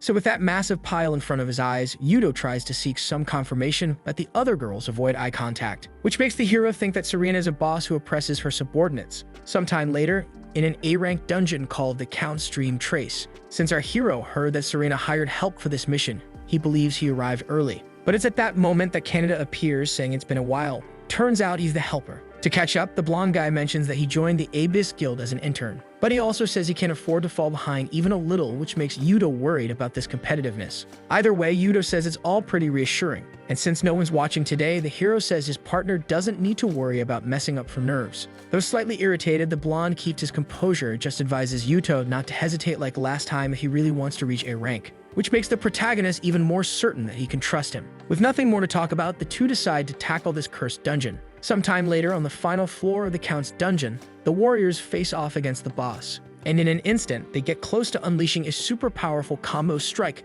that could be decisive in this fight. That's why, right after the attack, the blonde turns and asks if they managed to beat it. But the reality was that the monster was still standing tall, and more than that, it was laughing at the two of them. The protagonist is the first to realize that the situation is bad, but also the first to be hit by the monster's counterattack, which also hits the blonde, knocking both of them to the ground, nearly defeated. Canada hadn't expected that the Count would instantly solidify his blood to create a weapon, and the hero realizes the previous attack had been a trap to lure them in for a simultaneous blow. Either way, the vampire begins to drain the blood of both warriors, and using some kind of telekinesis, he reshapes the liquid into a powerful spear meant to finish them off. This is an S-rank monster of the vampire lord species named Vlad Astra. Naturally, the blonde realizes that the guy powered up his spear by drinking their blood, and the hero adds that the more they bleed, the stronger the enemy becomes. If that's the case, Yuto says he'll have to cut deep enough that the vampire won't be able to regenerate. And Canada agrees, saying they'll slice him in half. So while the hero charges from the front, the blonde runs to the flanks. With one on each side of the vampire, our hero rushes in to make the first move. But Vlad is laughing as if he had already anticipated this and was ready to counter. Then, all of a sudden, the hero's instant prediction ability breaks, and that vampire vanishes, which causes the two boys to be unable to stop in time and crash into each other. Canada becomes outraged by this, so Yuto apologizes, saying that Vlad has disappeared. However, the blonde is certain that the hero is someone who could see through all of this. Yuto starts thinking about what skill he had been about to use before, but he quickly realizes that relying too much on his abilities is wrong because he lacks actual combat sense. In the end, it's exactly what Serena said, and the same thing that happened against the Lancer. The hero won using the celestial sword, but that wasn't his own power. It was more like an automated battle. That's why, if he wants to pursue his goals, the boy can't simply depend on his skills. Seeing the hero's confused expression, the blonde comments that the Yuto he knows is confident. After all, in any situation, he always finds the best move to make. Hearing something like that from his friend makes the protagonist reflect again. And naturally, he affirms in his mind that he just needs to do his best now, because that's the only thing he can do. Back in the fight, the monster begins controlling blood again, creating many stingers that rise from the ground. Because of that, the warriors have to dodge at the last second to avoid being impaled alive. However, the fact that the part of the stinger that touches the sunlight disappears draws the protagonist's attention to a nearby window. That's because, conveniently, it's already daytime outside now. And since that's the case, the protagonist yells for his companion to stop the vampire's movements for a moment. Although he doesn't like it because it sounds like an order, Canada complies, planting his sword into the ground and saying it feels like child's play to him. Using his taunt ability, the blonde yells for the enemy to come at him. Vlad quickly charges forward, ready to impale the Holy Knight, but Canada holds the weapon, which excites the protagonist. Then he prepares his aura blade and throws it with all his strength toward the upper part of the mansion. And the moment a crack is made in the ceiling, light inevitably pours in. And since the vampire is caught right in the middle of it, Vlad Astra comes into contact with his greatest weakness, the sun, and is disintegrated instantly, leaving behind nothing but his ashes on the mansion floor. Seeing this, the blonde comments that they managed to win, and the hero is thankful for their luck. Even so, in the end, the hero couldn't defeat him alone, so he thinks that his goal of becoming rank A is still far away. And unexpectedly, a system message appears agreeing. It's a message from the martial arts sage. At the moment he appears, the protagonist is very surprised. Wasting no time, the sage comments that the hero still lacks a lot of experience since he relies too much on his power. Although he wants to argue at first, he accepts that this is the truth. Regardless, the sage states that the circumstances have changed, so he can no longer just watch from the sidelines. To explain, he asks if the boy remembers a dream he had recently. It was exactly that dream with a gate sealed by chains. It said that the limit is approaching, but before that, the protagonist needs to become stronger. Fortunately, regarding that, the martial arts sage opens a portal and says he will train the boy personally. Then the offer is left up to the hero's will and saying there's no need to ask. Yudo accepts, which makes the martial arts sage quite proud. Before leaving, however, the protagonist tells the blonde that he's entering a danger zone now, and since it's very dangerous, he asks Canada to stay behind. The blonde, for his part, has no idea what's going on, but also asks not to be underestimated. In general, he understood that Yudo was going to get stronger, so he declared that he could be left out. So the sage agreed to take both warriors, who must now overcome this new challenge together. Thrown inside the portal, the boys fall to the ground and get up without knowing where they are. However, the protagonist comments that this is where the master said she would train him. Looking closer, the blonde points behind them because a giant tree is visible. And there, a message says this place is the White World, where 1 year here equals 1 day on Earth. Even so, time alone won't be enough, so Canada asks where the master is, which instantly brings a terrifying sensation over the warriors because suddenly the girl materializes right in the middle of the White Hall, surrounded by dark energy. And it's at that moment that the hero introduces the blonde to their new master. Canada admits he thought the master would be some muscular guy or an old wise man. So to break that stereotype, the martial arts sage steps forward, getting just a palm's distance from the blonde. And with a kung fu technique, the 1-inch punch, she hits Canada square in the chest, making him pass out and die according to the system. Yudo becomes extremely furious, but when he tries to create an aura sword, a message says that abilities are restricted in this place. And even after trying several more times, the same message keeps repeating. So the girl calls them both crazy, since this training is precisely meant to teach them not to rely on abilities, which, although it was the hero's goal, caught him off guard. Without wasting more time, the martial artist charges at the protagonist, attacking with just one finger. A few seconds later, the blonde wakes up asking what happened, and when he looks to his side, he sees Yudo lying down with a death message. The sage explains that if the blonde doesn't want to die like that again, he needs to attack with everything he's got, and with the literal intention of dying in the process. Canada is somehow amused by how insane his friend's master is, and since it means they're going to die either way, he decides to go down fighting. But it wouldn't be that easy, because the sage strikes back and sends the boy flying. And since it's the protagonist who wakes up this time, the girl signals for him to come at her already, which leads to several consecutive defeats for the two adventurers at the hands of the master. In just a few minutes, they had already reached a death count of 10, which the sage found pathetic. But even they started doubting their abilities, so the girl said crying wouldn't help. Either way, feeling a bit of empathy, she decides to change things up a little. From now on, the one who manages to withstand a hit will earn the right to learn a secret technique, something that makes both of them very curious. Quickly, the boys remove the heavy clothes that were limiting their movement until they're ready to fight. The sage, on the other hand, mocks the gesture but praises their greed, because stealing techniques in search of limitless strength and defeating the martial arts sage is exactly the training they're doing here, which she hopes can be accomplished while the death count is still low. Though a bit worried, both accept the challenge, but soon the hero's death count rises to 45, and with time, the blonde had already died nearly 300 times to the martial arts sage. Eventually, that number rose to 800 and close to 2,000, 3 times more, 5 times more, pushing the counter sky high. Even so, the two remain determined to fight and complete their objective. In the end, the martial arts sage doesn't teach them any technique, but the countless experiences of death gave them what they needed to learn. For the blonde, there were just too many techniques, and he couldn't steal them all alone. Still, while fighting, he stays determined to at least master half. Then suddenly, he lands a blow that opens the girl's defenses. Quickly, the blonde shouts to the protagonist that it's his chance. And because of the sheer number of times he fought, Yudo replicates the 1-inch punch technique. Since there were so many techniques, the two decide to combine their halves, because that's the only way they'll be able to reach the master. Finally, the martial arts sage falls to her knees before the boys, who are initially confused, but soon become very excited when they realize they've achieved the goal of their training. Faced with that, the sage feels relieved because for a long time she'd been furious with the hair over his pathetic skills.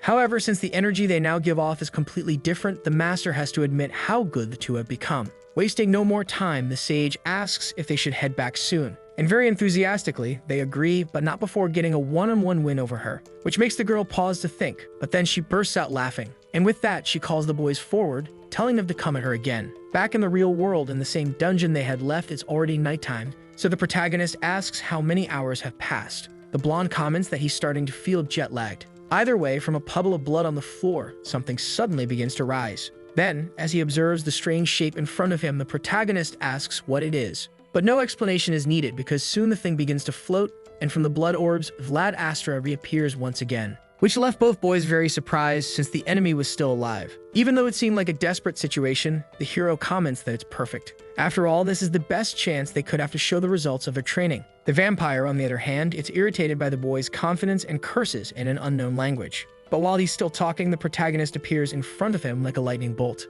And before he can react, he punches the count square in the chest, making him cough up blood from the impact. Yudo happily remarks that it's working, but the blonde believes he's cheating. Either way, not wanting to be left behind, Canada charges in as well and using his skills, strikes the vampire, this time sending him flying. The blonde is very surprised to be able to fight without using any ability. But in contrast, the vampire is more furious than ever, and suddenly he plunges his own arm into his chest and rips out his heart. Then he crushes it with his own hands, turning even his skin the color of blood. And so the immortal king awakens as a powerful SSL-ranked monster. Vlad Astra continues speaking in strange tongues while experiencing his new power. However, the sensation is short-lived as the two warriors rush in and pierce through the vampire with a combined attack, which unexpectedly is enough to defeat him for good, triggering a new system conquest message. Already outside the dungeon, our hero comments that the day was really exhausting. But that was obvious since from afternoon to night, they went through years of training. In any case, because of that, the two got a little closer to their goal, and that's something the blonde agrees with immediately.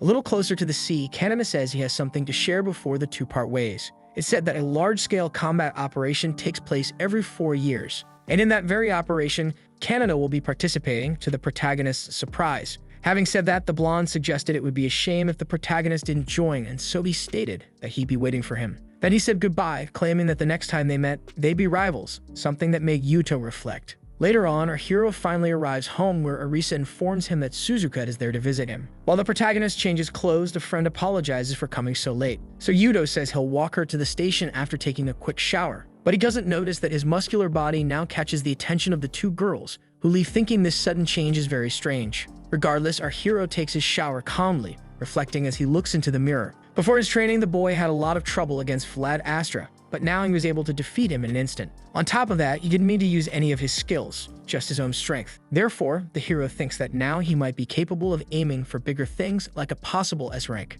And without forgetting what his comrades said when they parted, Yuto mentally asks him to wait. As the days passed, our hero's achievements were remarkable, completing several missions in a row. The news became so relevant that it even reached the Kuju Group's headquarters, specifically the CEO's office. Kauda, the CEO of the Kuju Group, still doesn't believe Yudo can be trusted. However, an advisor says otherwise, since the administration of a dungeon must belong to an S-rank guild, which Kauda agrees with, praising his colleague's reasoning. Either way, a tablet is placed on the table showing an image of the hero alongside Kuju and 4 others. In recent years, guilds from all over the world have fiercely fought in the large-scale combat operation, and this time Kauda wants Kirishima Yudo to participate. The advisor asks if there's nothing else, since the slot in Japan was supposed to go to the CEO's son. However, it's revealed that the Lancer in question deserted the United States. Either way, the real goal is to use this opportunity to eliminate Yudo, since without him it'll be easy to seize the school's dungeon. Then the man says he'll start making preparations, and the CEO says he'll be counting on him. That man is the A-rank hunter Koji Tsukishiro, leader of the Abyss Guild. Among a pile of mission papers, they all have something in common, the mission complete stamp.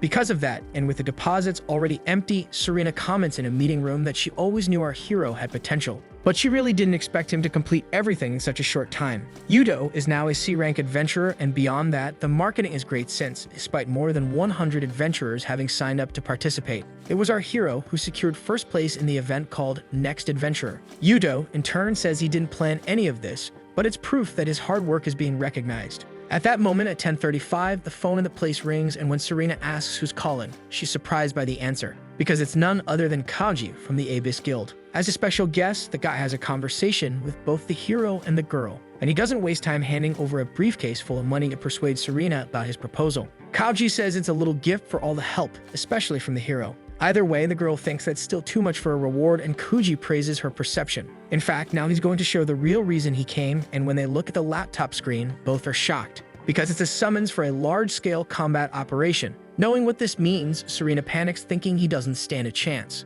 But quite persuasively, Kabuji says he wouldn't have come personally if that were the case. Besides, the protagonist has been trying to build a reputation, and this is a one-of-a-kind opportunity, a national competition, and something the boy had mentioned some time ago. So seeing the hero thinking it over, Kuji praises him for considering it. Around 40 years ago, a continental dungeon appeared, something so serious that Yudo even learned about it in school history classes. But now Kuji says he'll tell the real story. After a brutal battle with the whole world cooperating, the island became a controlled dungeon and was later named Atlantis when the war ended. However, one issue still remained, which sparked Yudo's curiosity. Naturally, there was a dilemma about which country would control operations in Atlantis, because the country able to operate this large-scale dungeon would gain benefits never seen before. Almost every nation that took part in the war demanded their share, which nearly started another war. But at that moment, a massive black energy orb appeared in Parliament, and as the politicians were trying to understand what was happening, it just kept growing. That day, a mission was issued by the system to determine who would manage Atlantis, and the rule was that each country must send 5 representatives.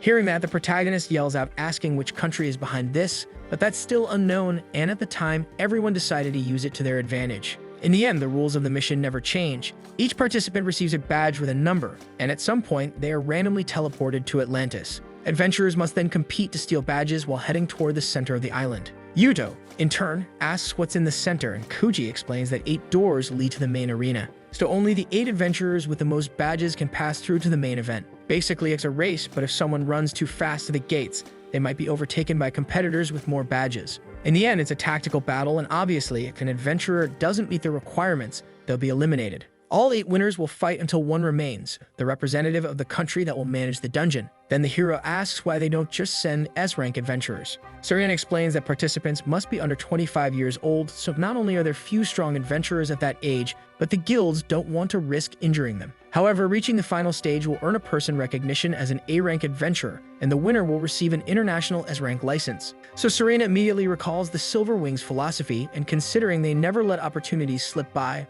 without needing to think much, both the girl and our hero accept the challenge. Later, in the center of Atlantis, many people are gathered for the national competition that takes place every 4 years. And to present the event, the host named Lucas will be the one handling that role. By the way, he's currently unemployed, but thanks to the linguistic unification skill provided by magic, he got this job. Getting straight to the point, the participants are currently waiting in their respective countries. However, the host reminds the participants to take care of any personal needs right away. Lucas informs them that the badge each of them received has the effect of forcefully teleporting them to the island. Therefore, it is extremely important that no one shows up there in an embarrassing state. Now to kick things off, the event will begin with an exhibition match, where they will invite the most suitable person to the stage. That person is the champion of the previous competition and representative of the United Arab Emirates, the so-called Amir Mukhtar. And as soon as he appears, he apologizes for keeping the audience he loves so much waiting. It is said that last time he demonstrated overwhelming power to secure the championship. After all, he has a unique job that allows him to transform parts of his body into a dragon. In the end, it's not really a job, but rather a species, and that form, even after 4 years, is impossible to forget.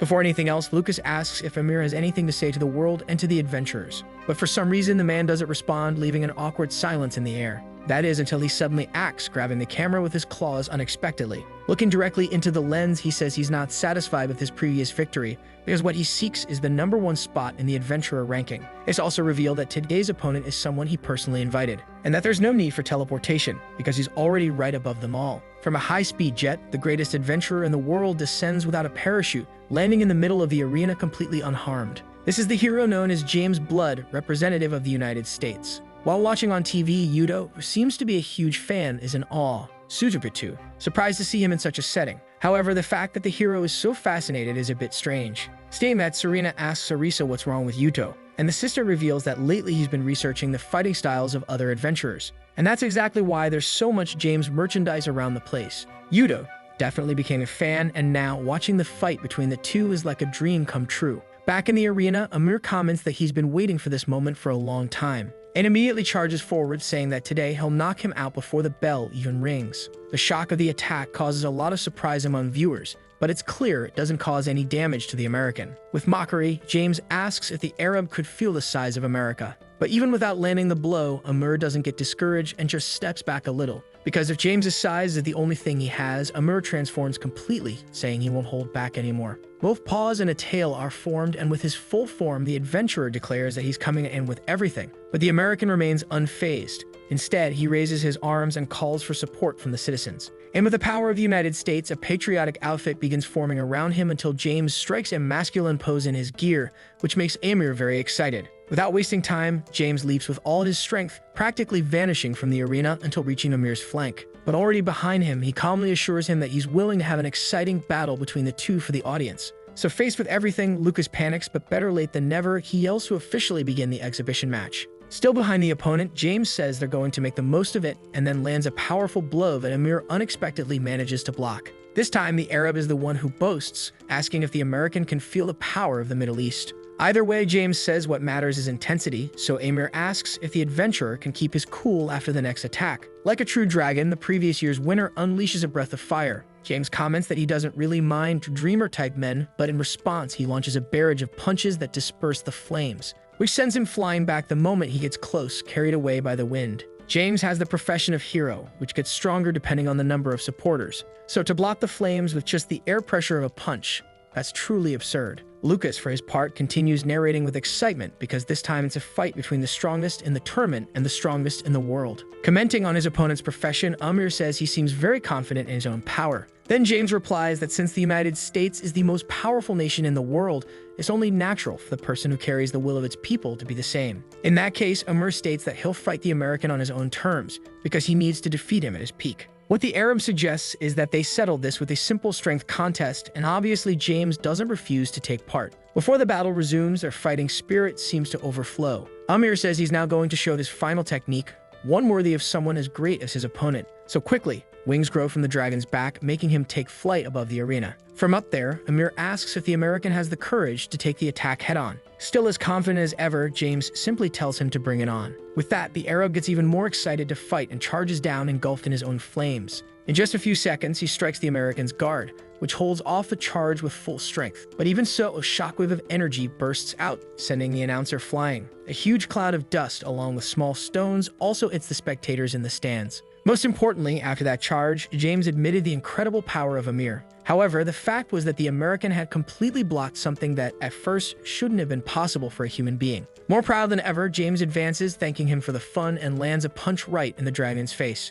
This time it sends him flying until he hits the arena wall, dangerously close to Lucas. And since Amir is thrown outside the ring limits, the winner of the competition is officially crowned, James Blood. Back in his normal form, the Arab understands the reason why the American is so powerful, because the more he fights, the stronger he becomes. Also, in a very heroic gesture, he offers to assist the announcer if needed. Either way, the event must now move on to the main part, and since James's son, named Noah, will participate, everyone should stay tuned. In a house a bit farther away, a boy laughs a lot, saying his relative is making him feel embarrassed. That's the boy named Noah, and before fighting, a little girl wishes him good luck, which the boy appreciates. Noah also says he's going to fight in a way that honors the title of being a hero's son. Meanwhile, where our hero is with his badge on his chest, he announces that he's heading out now. Suzuka tells Yudo to do his best, and Arisa says she'll cook a delicious meal when he returns. Serena simply wishes him good luck with a hand gesture, which our hero returns. Shortly afterward, in the southern region of Atlantis, Yudo is materialized on top of a mountain. Right above him flies a massive bird,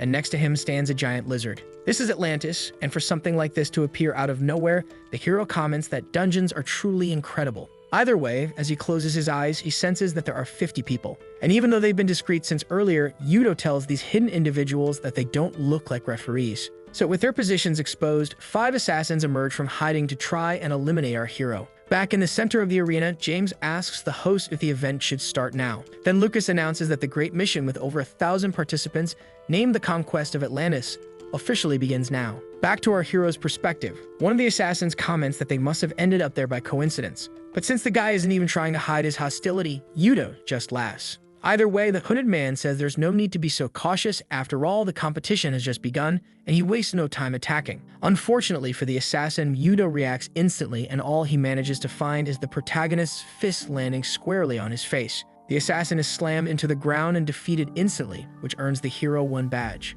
Terrified by what they just saw, the rest of the line starts casting spells. So several long-range attacks fly toward our hero, and one of the assassins believes the boy won't be able to dodge this magical barrage. But he was completely wrong, because Yuto not only dodged it, but also used his evasions to close the distance to the mages, and with a punch to the ground, sent them all flying. As easily as it looked, the hero claimed 3 more badges. Then he mocked the last remaining adventurer by asking where exactly that barrier was supposed to be. In the same place as the 2 of them, the event's camera was positioned, so the brilliant move the protagonist made was broadcast to everyone, including even the champion of the previous edition, who was surprised by the rumored magicless sage. James, in turn, comments that the boy is also the one who stopped the dungeon collapse, so Amir finds him very interesting. Back on the battlefield, the protagonist asks if the assassins are being sent by the same employer, because he's been attacked frequently lately. And since that's exactly the case, the warrior is left speechless. Some time ago, the group received a request from the Kuju group, and according to their analysis, even though he was labeled as a sage,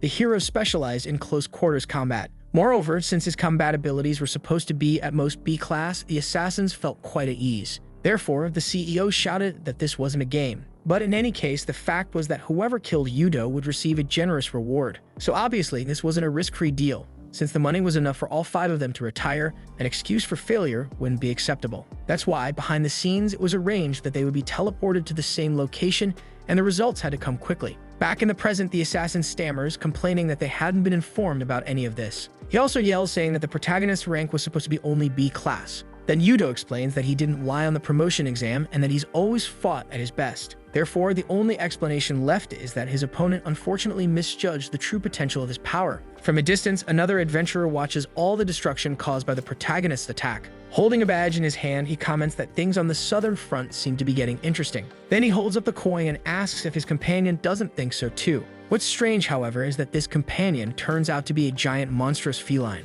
After having his badge stolen, an adventurer begs to be released from the animal's jaws. But since its owner doesn't respond, the monster simply does what comes naturally. And so the bespectacled man gets ready to continue the hunt for the next adventurer. This is the mage representing the United Kingdom, Max Henry, and besides the tiger from earlier, he has several other monsters under his control. Switching scenes to a commercial building in Indonesia, a man in a suit asks, very concerned, if it was really okay to let that person participate. After all, that girl was responsible for causing a dungeon break in the country, which led her to become the internationally wanted adventurer known as Asahina Kyuka. In different regions of the competition, Canada defeats an enemy and Noah doesn't fall behind either. Meanwhile, the protagonist moves swiftly through the tall grass until he passes by an archer hidden in a bush. As he prepares his arrow, the young man finds it amusing how easy it is to sneak around the southern zone, especially because there's no other way toward the center without going through there. Given that, he fires the arrow aiming to secure another badge. However, just as it's about to hit the hero from behind, he notices at the last second and grabs it, leaving the archer completely stunned. Yudo then simply uses the rotation of his body to hurl the projectile back with even more force, hitting the enemy, and easily defeating him along with his previous victims. Once again, all of the protagonist's achievements are being broadcast, so his teammates are thrilled by his performance. Looking at the rankings, incredibly, the hero takes the lead over his main competitor, Noah. Speaking of the boy, he's from the Blood Orphanage and is the adoptive son of James, so Lucas asks if that position was expected. In response, the American says that he's been watching Kirishima for a while now, so he's not surprised. So Lucas asks if that means Yudo has a chance to win. But about that, James says he's not sure, though he adds that a true hero never betrays expectations. In this case, the only thing left to find out is which of them will endure that expectation to become the true hero. Without further delay, the host announces the second phase of the competition. That's because the skills required of an exceptional adventurer aren't limited to combat, but also the ability to protect people from dungeons. With the signal just given, challenging areas have appeared and furious monsters will attack the competitors. However, Lucas states this is an opportunity because adventurers who conquer these areas will earn rewards, and the rewards will scale according to the difficulty level of the area cleared. In this case, conquering high difficulty zones could give someone an edge and perhaps turn the entire match around. So the host asks viewers not to miss the drama of the second half of the tournament. Suddenly, the protagonist receives a message on his communicator. This is the instruction regarding the challenge zone where adventurers who defeat monsters will earn badges. At this moment, the hero practically already has the necessary badges for the gates, but he believes that this second round will change things. That said, he wants to clear at least one area to secure his position, and the closest one can be seen just ahead. In the Southwest Challenge area, a girl is fighting against a monster that appears to be a Cerberus named Orthros. However, she's not in the best condition to fight such a high-level monster. One of Orthros' heads quickly attacks, the girl dodges and prepares a counterattack with her fan. Using spins in the air to increase rotational force, she strikes the monster's head. But Orthros counters with a brutal hit that sends the pink-haired girl flying and rolling across the ground. With that, the girl is no longer able to fight, but she still tries to force herself because she can't afford to lose. The fact is, she went through a lot to get there, and now calling herself the heroine of everyone. Chain stands up despite her injuries and asks the viewers to remember her name. From behind a tree, a suspicious hooded man mocks the girl's profession. And it gets even worse because he was ready to steal the reward. In the end, Yudo was also on his way, so a clash between the three was definitely bound to happen. On a day like any other, a massive tower mysteriously rose. This happened 3 years ago when the tower suddenly appeared and brought chaos. That pink-haired girl felt powerless at the time due to the low number of adventurers in her country. Naturally, the military stepped in, but even when they hit the enemies, their bullets did nothing. So the fate of those on the front line was obvious.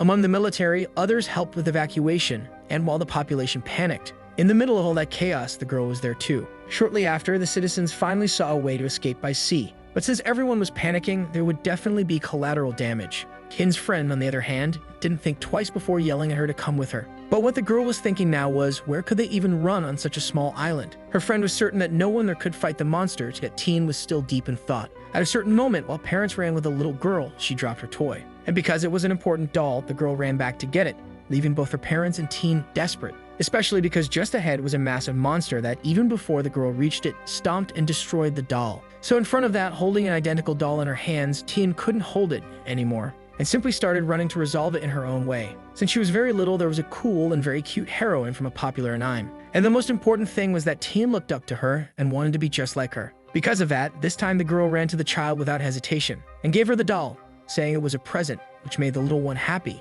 just as Teen had hoped. In any case, because of that decision, the girl put herself in front of the monster, and she leaped forward to go all the way, because if she really could be like the heroine she always admired, surely she could do the same. Back to the present, the girl jumps onto the monster with an attack that radiates colorful energy, and this time, Orthros becomes slightly disoriented from the blow. 3 years have passed and she awakened to her profession, but her homeland, Vietnam, is still on the defensive as neighboring countries refuse to help. However, if she wins here, at least she can overcome the hardships and have her voice heard around the world. In that case, maybe among the adventurers across the globe, someone will be willing to lend their strength.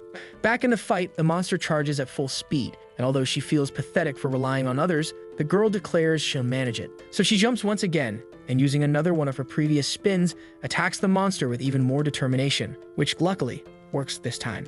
Unexpectedly, a system reward pops up granting 100 badges for defeating Orthros. With that, her goal of passing the qualifiers should have been accomplished. If not for the sudden appearance of someone else who attacked her from behind, slamming her into the ground with the impact of a punch. With a malicious smile, the man says he had been waiting for her. Stein, whose profession is boxer, had been waiting for the moment when the girl would defeat the monster. Initially, he was ranked 4th, but now he has defeated Tien, who was leading the scoreboard and humiliated her by stepping on her. On top of that, Tien has no shame in admitting he was lucky to face a cute girl. Still lying on the ground, Tien asks if he had been watching her all this time. The boy replies that patience is an essential virtue for an adventurer, but the girl claims that it's just cowardice. In that case, the boxer feels slightly offended and kicks the adventurer, saying there are no rules in a fight. To him, trampling others is necessary to stand out, and anything should be used to survive, because that's what adventurers do. Tien, in turn, says she never admired people like that, but Cheyenne only mocks her. After all, that kind of attitude is something only children should have. Before he can leave, something hits the boy's head, annoying him greatly. It was a magic projectile that Tien launched using her last remaining strength to try and retrieve the badges. In this case, Cyan returns rather irritated, since he had tried to be nice to the girl. But since she decided to attack him, he clenches his fist and says he'll send her straight to a coffin. Revealing himself as someone who enjoys hurting women, he claims he'll start by destroying her pretty face. That really would have happened, since an explosion follows his punch. But fortunately, at the last second, a certain someone stops the attack with their bare hands. And since there are supposedly no rules in a fight, our hero asks if he's allowed to interfere too. Obviously, the boxer asks who the hell the boy is, but our hero answers with a strike straight to the center of the aggressor's chest. It sends him flying into a tree, hitting so hard the trunk can't even withstand the impact. Faced with this, the boy lies on the ground coughing, not understanding what just happened. He yells, asking what the protagonist did to cause that kind of result. Theoretically, his diamond gloves should crush even iron. So the hero suggests maybe it's due to the user's lack of skill, which makes Cyan furious. Once again, the cameras are focused on the protagonist, and with this new feat, Amir spills his drink in shock at what he's seeing. To explain, James comments that this former boxer caused a lot of problems until his license was revoked. Although he's unreliable, his combatability is high level, and the power of his punches, enhanced by his skills, is comparable to missiles. Faced with this, Lucas asks if Kirishima managed to stop that with ease. But the fact is that the boy didn't stop it, he redirected it. He received the punch with his left hand and then released the force through his right hand, channeling it through his relaxed body. Amir has heard that such techniques exist in ancient Eastern martial arts, so he's curious if it's something a sage can do. Facing the hero, Kyan asks if helping adventurers from other countries isn't being too soft. But the hero replies that he hates people who steal the fruits of others' hard work. Cyan in turn says he simply chose the safest and most reliable path, and although he initially wanted to avoid trouble, he pulls a cube from his pocket, saying they should settle things in the ring. When he throws it on the ground, an illusory place called Battle Box is instantly summoned. This is a death arena where neither party can leave until one of them can't continue anymore. With that, Cyan takes off his shirt, saying that the strongest in close combat is ready. So our hero responds by removing his jacket too and repeating the same confident words. This makes the boxer a little concerned, seeing that the boy's body is like that of a seasoned veteran. Without further delay, standing face to face, the sound of the gong is heard. Cyan charges and aiming to win in a single round. But unexpectedly, his jab is blocked, and even trying something low doesn't change the outcome. So our hero wears a confident expression, which drives the boxer mad. Wasting no time, Cyan goes all in, trying to land a blow. But it's Yudo who is actually applying pressure, and once again, by grabbing one of the boxer's punches, he redirects the impact right back at him. Cyan becomes desperate to know who this guy is, and even more, how he's still unknown. But regardless, our hero tells him to brace himself and hits him in the stomach for the crime of assaulting a woman, which not only makes the boy lose consciousness, but also sends him crashing hard into the ropes of his own ring before falling flat on his back. With Cyan unconscious, the ring is undone, and our hero retrieves the stolen badges, along with the boxer's own. With that, the protagonist reaches his 10th badge. And during all that time, the girl says nothing, not wanting to confront him. But it wasn't like she needed to, since Yudo returned it of his own free will. With a smile on his face, the hero praises how cool it was that she didn't give up, even in the worst conditions. Still unable to look Yudo in the eyes, Teen thanks him for everything. But she forces herself to do it, thinking she might be able to ask this person for help. Yudo, on the other hand, isn't paying attention because he finds a badge on the ground and assumes she dropped it during the fight. He gently places it back on the girl's shirt, asking her to make sure not to lose it again. And without giving her a chance to speak, the hero simply says they'll see each other at the main event. Then he leaves, leaving behind Teen, who's left feeling pretty embarrassed. Switching scenes, Noah is working alongside Canada amid utter chaos. That's because the two of them are facing the internationally wanted criminal known as Kyoka Asahina. And honestly, Canada feels a bit bad for being Japanese. After all, sharing a nationality with a criminal like her is a source of shame for the boy. Just a few minutes earlier, the blonde was fighting with James' adopted son, and the battle was heating up. Noah was surprised by Canada's skills, since he'd heard that Yudo was the only one to worry about in Japan. The blonde replied that he understood the warning, but said they should have researched more. As the son of a hero, Canada recognizes that Noah is also quite amazing, and he also thought the protagonist might be jealous that he got to face someone so strong while he was out hunting badges. Either way, since Noah had 11 badges, this was a good chance to score a bunch at once. Before anything else, James' adopted son asks if the blonde wants to run, but Canada responds that he's going to teach him a lesson. That's his motto. In the Kamijo family, there's no such thing as running from a fight. Instead of getting annoyed, Noah thinks that's awesome. With nothing left to say, the blonde announces his new skill, learned specifically for this day. It's called Sacred Knight's Resolve, which boosts physical abilities based on the amount of damage received in the past. In response, Noah says it's quite similar to his own. He has a skill called Heroic Qualities, which increases physical abilities based on damage dealt in the past. However, the opponent's confident tone annoys the blonde, mostly because it sounds a lot like his own. But about that, Noah charges in saying they'll settle it now, and naturally, their attacks are just about to clash. Until suddenly, a heavy sensation steals both their attention. Out of nowhere, a girl appears between them, blocking the boys' attacks, causing them to retreat and reassess the situation. The girl starts laughing, mocking the candidate from Japan, because to her, this level of power is laughable. Now that he can observe her better, Canada realizes this is Asahina Kyoka.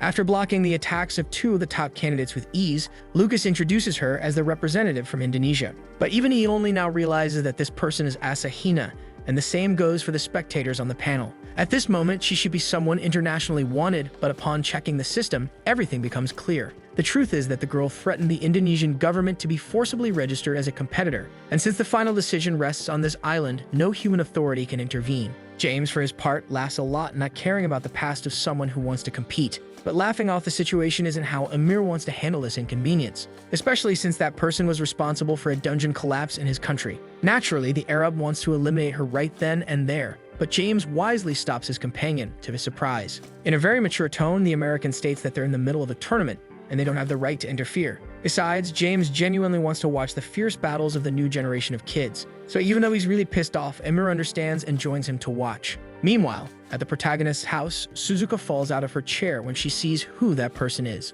After all, the international criminal they're talking about is his sister. Back in the battle, Canada shouts that it's not the time to be fighting, and Noah understands completely. Then Asahina mocks the situation, saying it's typical of the United States to pretend to be friends with Japan, even though they don't even know what's going on behind the scenes. Before the fight begins, Canada shouts for Noah to pay attention because they'll be dealing with a dual-class adventurer who is both a swordswoman and a mage. However, unexpectedly, the girl opens a rift in space-time and disappears into it. Instead of vanishing instantly, Asahina reappears behind Noah, almost cutting him down. But at the last second, Canada pushes the American away, making them both fall to the ground. Noah tries to apologize, but the blonde insists it's not the time for that. At that moment, Kaneda thinks he's never missed Yuto so much because not even the son of a hero is enough right now. Without wasting time, the girl combines a physical strike with a blast of energy, and a massive burst of fire hits both boys. Next, the criminal uses the environment to her advantage by creating a wall of fire to prevent any escape. And she slowly walks toward the warriors, asking them not to bore her.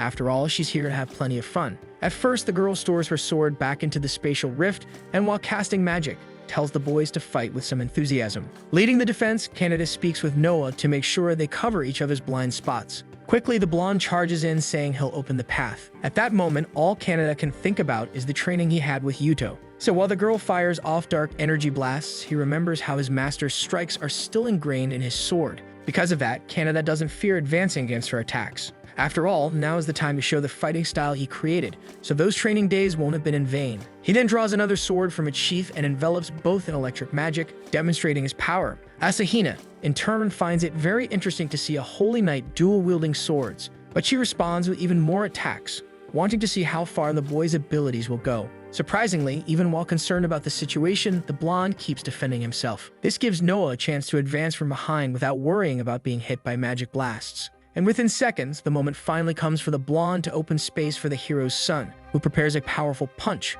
making it seem like it's all over. But Asahina remains bored, thinking the strategy is terrible. To prove her point, she sticks her arms into spatial rifts and unexpectedly applies a distant rear naked choke, disabling the boy from advancing. Kaneda uses this disruption as an opportunity to attack the criminal from behind. But once again, she doesn't worry since she can cast magic even without her arms. Even so, Kaneda is fired up with a plan in mind. He quickly drops his sword and charges in with his fists, and despite never having tried it before, he replicates his master's 1-inch punch. Blood spills, making him initially think he had landed a hit. However, the reality is Asahina laughing at the blonde since she redirected the attack using a rift in her chest to strike Noah instead. Kaneda runs to apologize for the accident, but Noah tells him not to worry since it was a good hit. In any case, it becomes clear to both of them that the girl is a difficult opponent. Hovering above the battlefield, Asahina asks if the two really think that place is safe. Then Kaneda senses something approaching and quickly pushes Noah out of the way, but the girl wasn't going to let that happen. She instantly activates a skill called Golden Silence, which is capable of freezing the abilities of weaker opponents. With that, Kaneda collapses to the ground instantly, leaving Noah very worried. Without further delay, Asahina brings her sword back into reality through the temporal rift once again, and she fires an energy wave at the blonde using her skill Sonic Blade. Cackling with excitement, Asahina is dying to know whether the boy will abandon his partner or die protecting each other. Either option is fine for her, as long as she's entertained. Kaneda really isn't in good shape, and soon a devastating explosion occurs. But when he opens his eyes, the blonde realizes he's still alive. That's because Noah stepped in front of him to protect him, since now he considers him a partner. Asahina is clearly annoyed by that, so she places her arms into the spatial rift once more, and begins taking down several adventurers, also managing to steal their devices. Kaneda can't believe the girl managed to steal so many devices in just 1 second, and Noah feels the same, completely shocked by the difference in level between them. With another portal open, Asahina assures them that the next time they meet, they'll have even more fun. But she also acknowledges that this will only happen if they manage to catch up with her, and then she simply vanishes. With the injuries he has now, Noah believes he won't be able to keep going. However, Kaneda quickly offers to bandage the boy's arm. Noah shouts that since the blonde can still fight, he should just take his badge and run. But Kaneda yells even louder that he needs to return the favor. This fight will have to wait until the main event happens. Therefore, until the final moment, the blonde asks for them to move forward together. So with only a tiny bit of time remaining, Kaneda walks toward the goal while holding Noah. Back at the center of the arena, Lucas announces that many adventurers are already reaching the objective. So naturally, it's time to introduce the audience to the adventurers already confirmed for the final. With a total of 157 badges, the criminal Kyuka Asahina is currently in the lead. Next, Max Henry surprisingly reached a total of 149 badges. After him is the hero's son, James, who got injured during the last fight. But thanks to the Holy Knight who supported him, the two had a combined 148 badges. Finally, the last to be introduced is Tin, who ended with 112 badges due to a reward. That said, there are only 3 remaining spots still waiting to be filled. Kaneda believes at least one person should drop out of the tournament, which Noah agrees with. However, instead of hoping for fewer competitors, Tien was wishing that person would show up in time. And as a result of her prayers, the Japanese survivor of the dungeon collapse in Japan, Yuto Kirishima, appeared. And regarding his achievement count with an incredible 248 devices, our hero appeared leading the competition. Finally, the rankings end and the final tournament begins. But before that, the host asks everyone to take a look at the special system for enjoying the main event. As everything is broadcast on the massive digital screen above the arena, this program is presented on the LED. This is a unique technology from Atlantis that measures and analyzes battles, assigning scores to adventurers' combat abilities. That said, first Lucas announces they will check a mirror and makes it clear that average good numbers are around 1,000 points. When analyzed, the Arab's total power is over 7,000, which was already expected from someone so strong. Now regarding the strongest adventurer, James Blood, he has an impressive rating of 9,300 points. In this case, Amir starts doubting the system's accuracy for being nearly 2,000 points behind. Either way, Lucas now tells the audience they'll check the scores of the event participants. Canada, the first to be evaluated, has a total of 4,500 points. Kean, on the other hand, is rated slightly lower with 3,800. Next, Noah's evaluation reveals 4,500 power points. Max Henry is revealed as an adventurer with a total power of 4,300. Zuru, a previously unshown participant, has 4,900 points. And Reed Hellickson, who is in the same category, has exactly the same amount. However, sitting at the very top is Asahina, with an astounding 10,000 points, which leaves Noah very surprised. Something like that is unbelievable to the adventurers, as it even exceeds James' stats. So the girl enjoys the moment with everyone stunned by her strength. Canada sensed it directly during their battle, but didn't know the gap was that huge. If things continued like this, her victory could be possible, and although no one knows what her goal is, the world would essentially be under her control, which would obviously put everyone in the face of a massive crisis. Anyway, it's time for the final participant to be tested, our protagonist. And unexpectedly, the technology encounters an error when trying to scan his total power.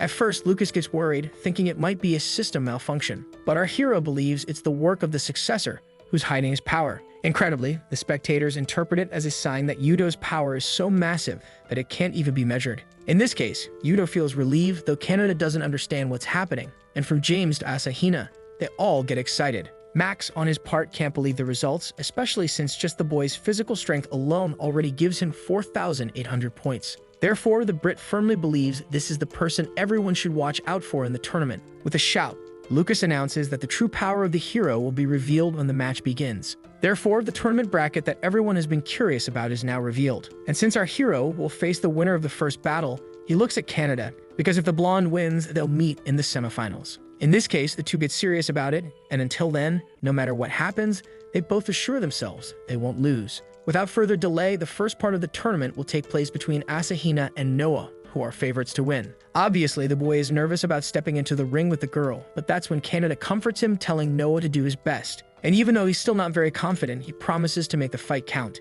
As the two position themselves in the arena, the other participants rise on the floating chairs, until they soon disappear, leaving only the challengers at the center of the conflict. Facing the boy, Asahina asks if his hands are still useful. That Noah throws away his bandage, saying there's no need to worry since both his friends and the medical team helped a lot. Without further delay, the match to decide the winner of the first battle of the final tournament is about to begin. And to avenge the humiliation he suffered from the criminal not long ago, Noah charges forward the moment the gong sounds. Unfortunately, his first strike only hits the ground because the girl dodges easily. Even so, Noah tries to land a kick from behind, but it does nothing. Faced with this, the hero's son tries to launch an even stronger attack, but his fist goes through a portal. And when that happens, the girl asks if Noah knows what will happen to his arm if she closes the rift now. However, realizing the situation, the warrior uses his willpower to dispel the portal, which excites Asahina because apparently he's going to show more than last time. In response, the boy asks if the girl forgot about his profession as a hero. By showing his strength, he empowers himself, and with this crowd watching, it makes him better than ever before. Even so, just as one of his strikes gets close,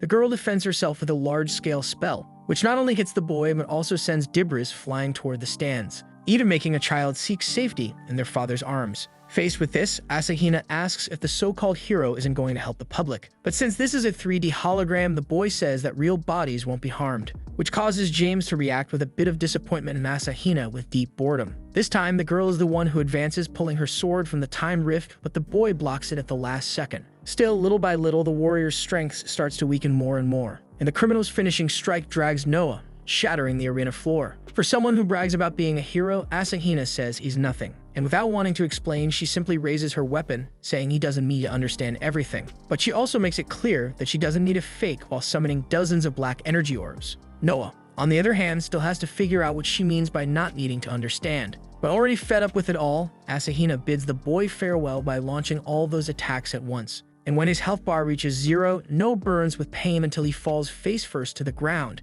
making Asahina the big winner. At that moment, silence falls over the arena, and even Canada remains stunned. Yuto, on the other hand, suddenly jumps from his seat after realizing the criminal is planning to do something more. When she raises her sword, Lucas shouts for someone from the protection team to stop her. But when the slash came down, no one was there in time. No one except a certain someone who managed to arrive at the last moment to defend James' son. That was our hero, and Asahina said it was a pleasure to meet him. Already injured for not being able to stop the attack perfectly, Yuto declares that the match is over. And that attitude leaves Noah confused since the boy represents another country. Without caring about that, Yuto shouts again that there's no reason to continue. In response, the criminal attacks, saying that a spoiled child needs to be taught a lesson. Thus, once again, the sword's slash hits the protagonist and Noah screams desperately for the boy to stop since his profession isn't that of a hero. So there's no meaning in showing that kind of resolve to the public. Even so, our hero remains determined and, with all his strength, sends the criminal flying back. That's because to him, profession doesn't matter, since a true hero doesn't need a reason to help someone else. Hearing that deeply moved Noah, because all this time he had thought of heroism as just his class.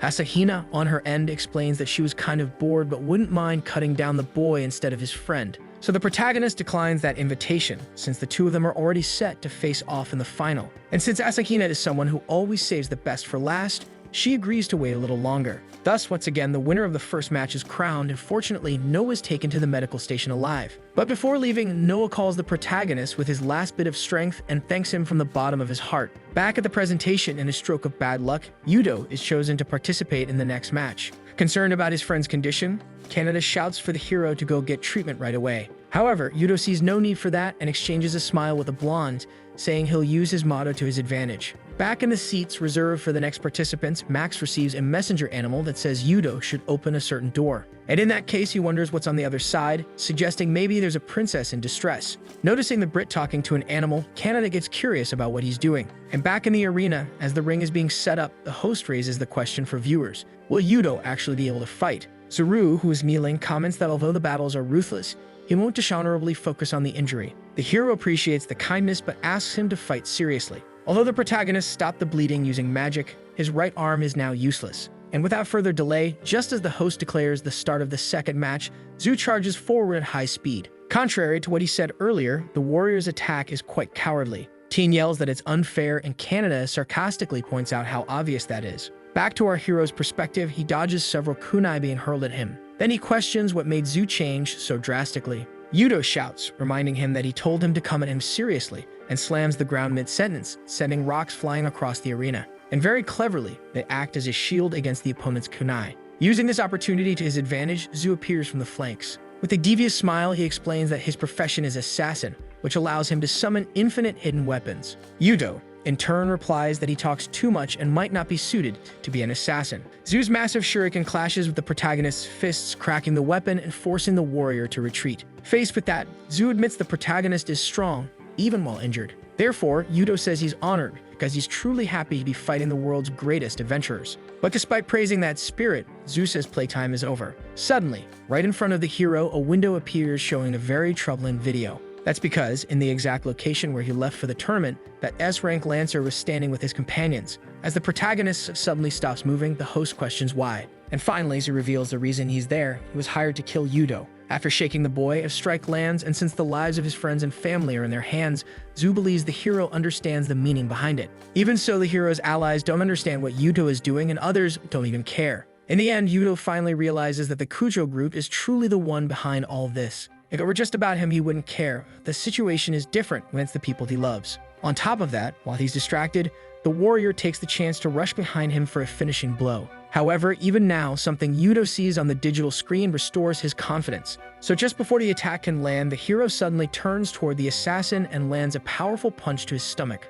One that not only makes him cough up blood, but slams Zuru's body into the ground, dropping his health bar to 0. In this way, the victorious fighter is officially Yuto Kirishima. With the weight of defeat on his shoulders, Zhu questions the hero's decision, since there are still hostages. However, the fact is that the protagonist trusts his sister and his friends, and more than that, he can clearly see the reliable allies he has. Among them is Kabuji himself, who once pretended to be a villain. Going to the place where Kujo is, the leader of the Abyss Guild confronts him head-on. Finding the situation very strange, the blonde asks if the guy wasn't supposed to be Kujo's lapdog. But those words coming from a man who was supposed to be an agent for both America and China don't mean much. Either way, the Lancer gets ready to attack, saying he has no time for this. And since he'll be dealing with an A-rank mage, he smiles and says the Abyss Guild boys should hurry up and die already. But to Kaoji Tsukishiro, this intimidation sounds exactly like a bad omen for defeat. In front of Tsukishiro, the Lancer asks which side he's on, USA or Europe. But the truth is that he's Japanese, and that's why he fights for Japan. In that case, Kujo comments that finding someone who lies more than him is making him regret things.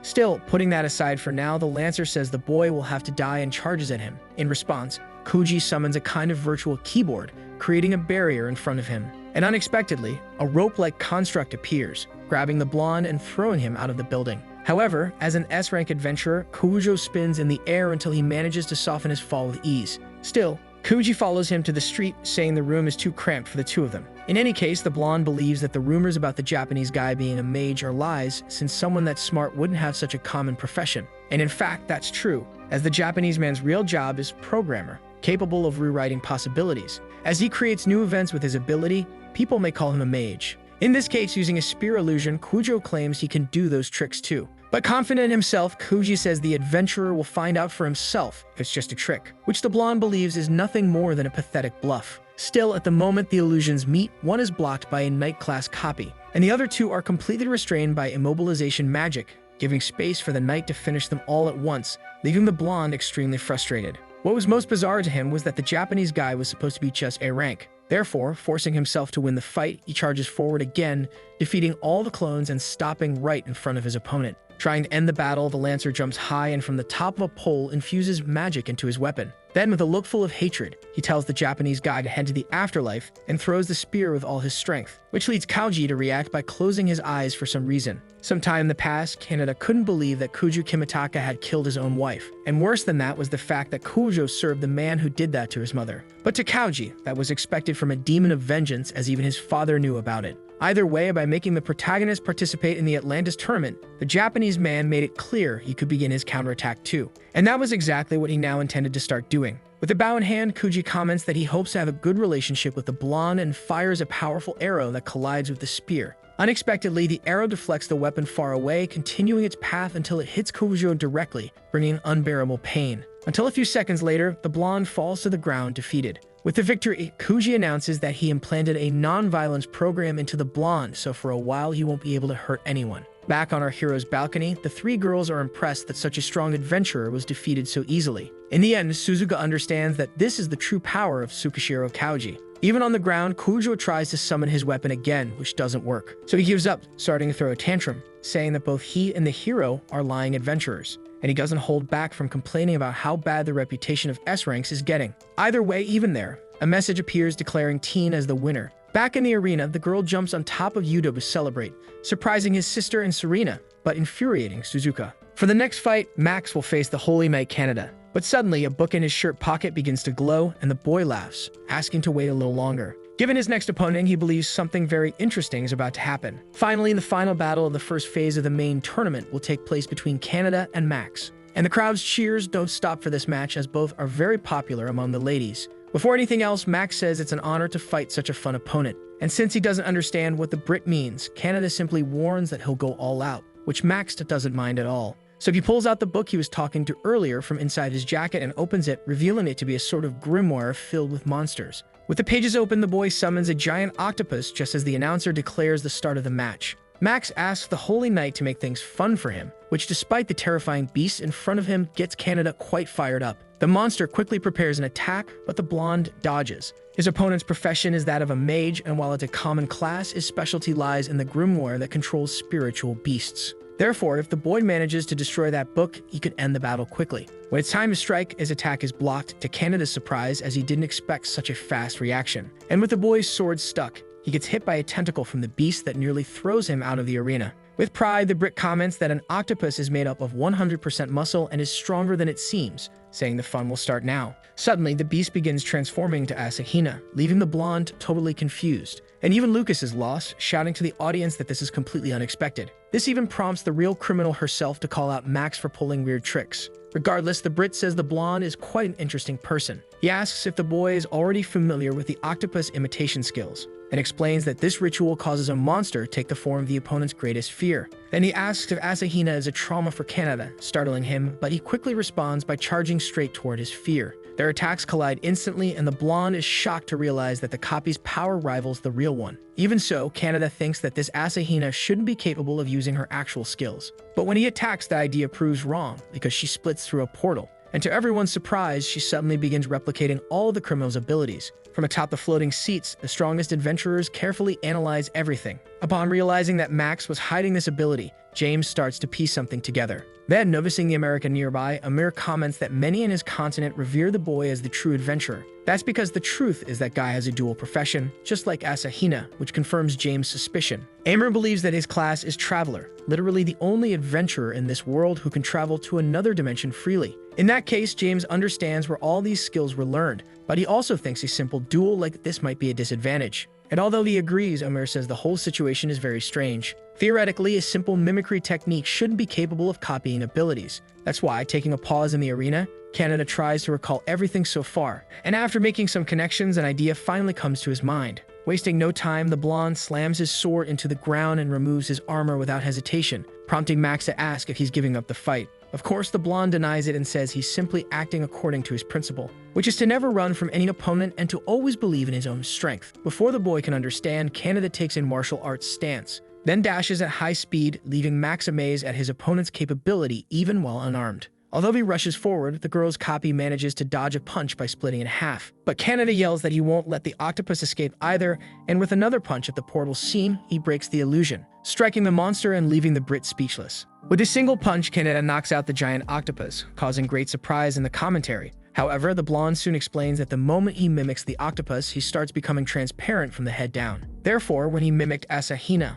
only the legs were transformed, and he split each half to simulate the effect of the portal. But to solve that was enough to strike the core hidden behind the legs. Close-range punches use vibration and are highly effective on creatures with water-rich bodies. So after breaking the Englishman's strategy, Canada asks who the next opponent is. But unexpectedly, the guy closes his book and gives up without a hint of shame, which obviously throws Canada off completely. Amura, meanwhile, understands that the guy is simply an enthusiast for interesting opponents. So victory or defeat doesn't matter as long as he's satisfied with the fight. As such, the tournament announces Canada Kamijo as the winner of the match. First of all, the blonde tries to ask why the fight ended like that. Then the opponent comes close and whispers something in the boy's ear that Canada doesn't believe, but the Englishman insists.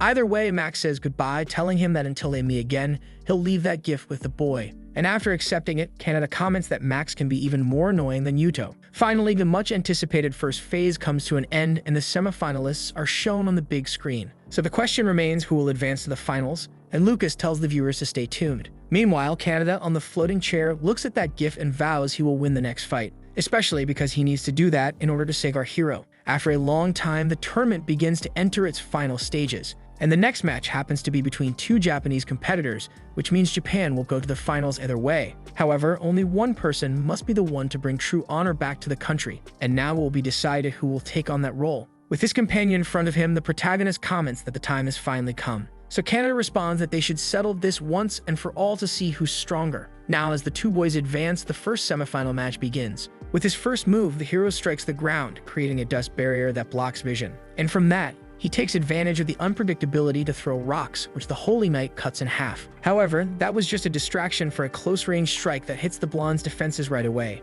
Yuto can feel the true strength of his companion, which is quite thrilling. In this case, he thinks he must respond with all his strength as well. Quickly, the hero summons his Aura Blade after a long time without using it, and he hits the Holy Knight's defenses again, but this time the Knight counterattacks from the right. And for some reason, the system's instant prediction feature malfunctions. By coincidence, or bad luck, our hero takes the full hit, which was exactly the blonde's plan. And soon, he'll be able to disable the protagonist's other ability in the same way. In the past, while the hero was sleeping, the master said she wanted the blonde to do something as they exchanged blows. Then Canada made it clear at the time that he wasn't going to lose on purpose, but what she wanted was precisely for the boy to explore his friend's weakness. In this case, the blonde asked if that battle maniac really had one, and it was explained that at that moment, the boy had already lost part of his strength, which made Canada very curious to know more. The master had already revealed who she was, so she said the boy had another wise mentor. That was the Sage of Knowledge, and for certain reasons, he lost his abilities to the point that he now almost doesn't remember him. Thinking about it, when they fought the vampire, Canada recalls some strange behaviors the hero had.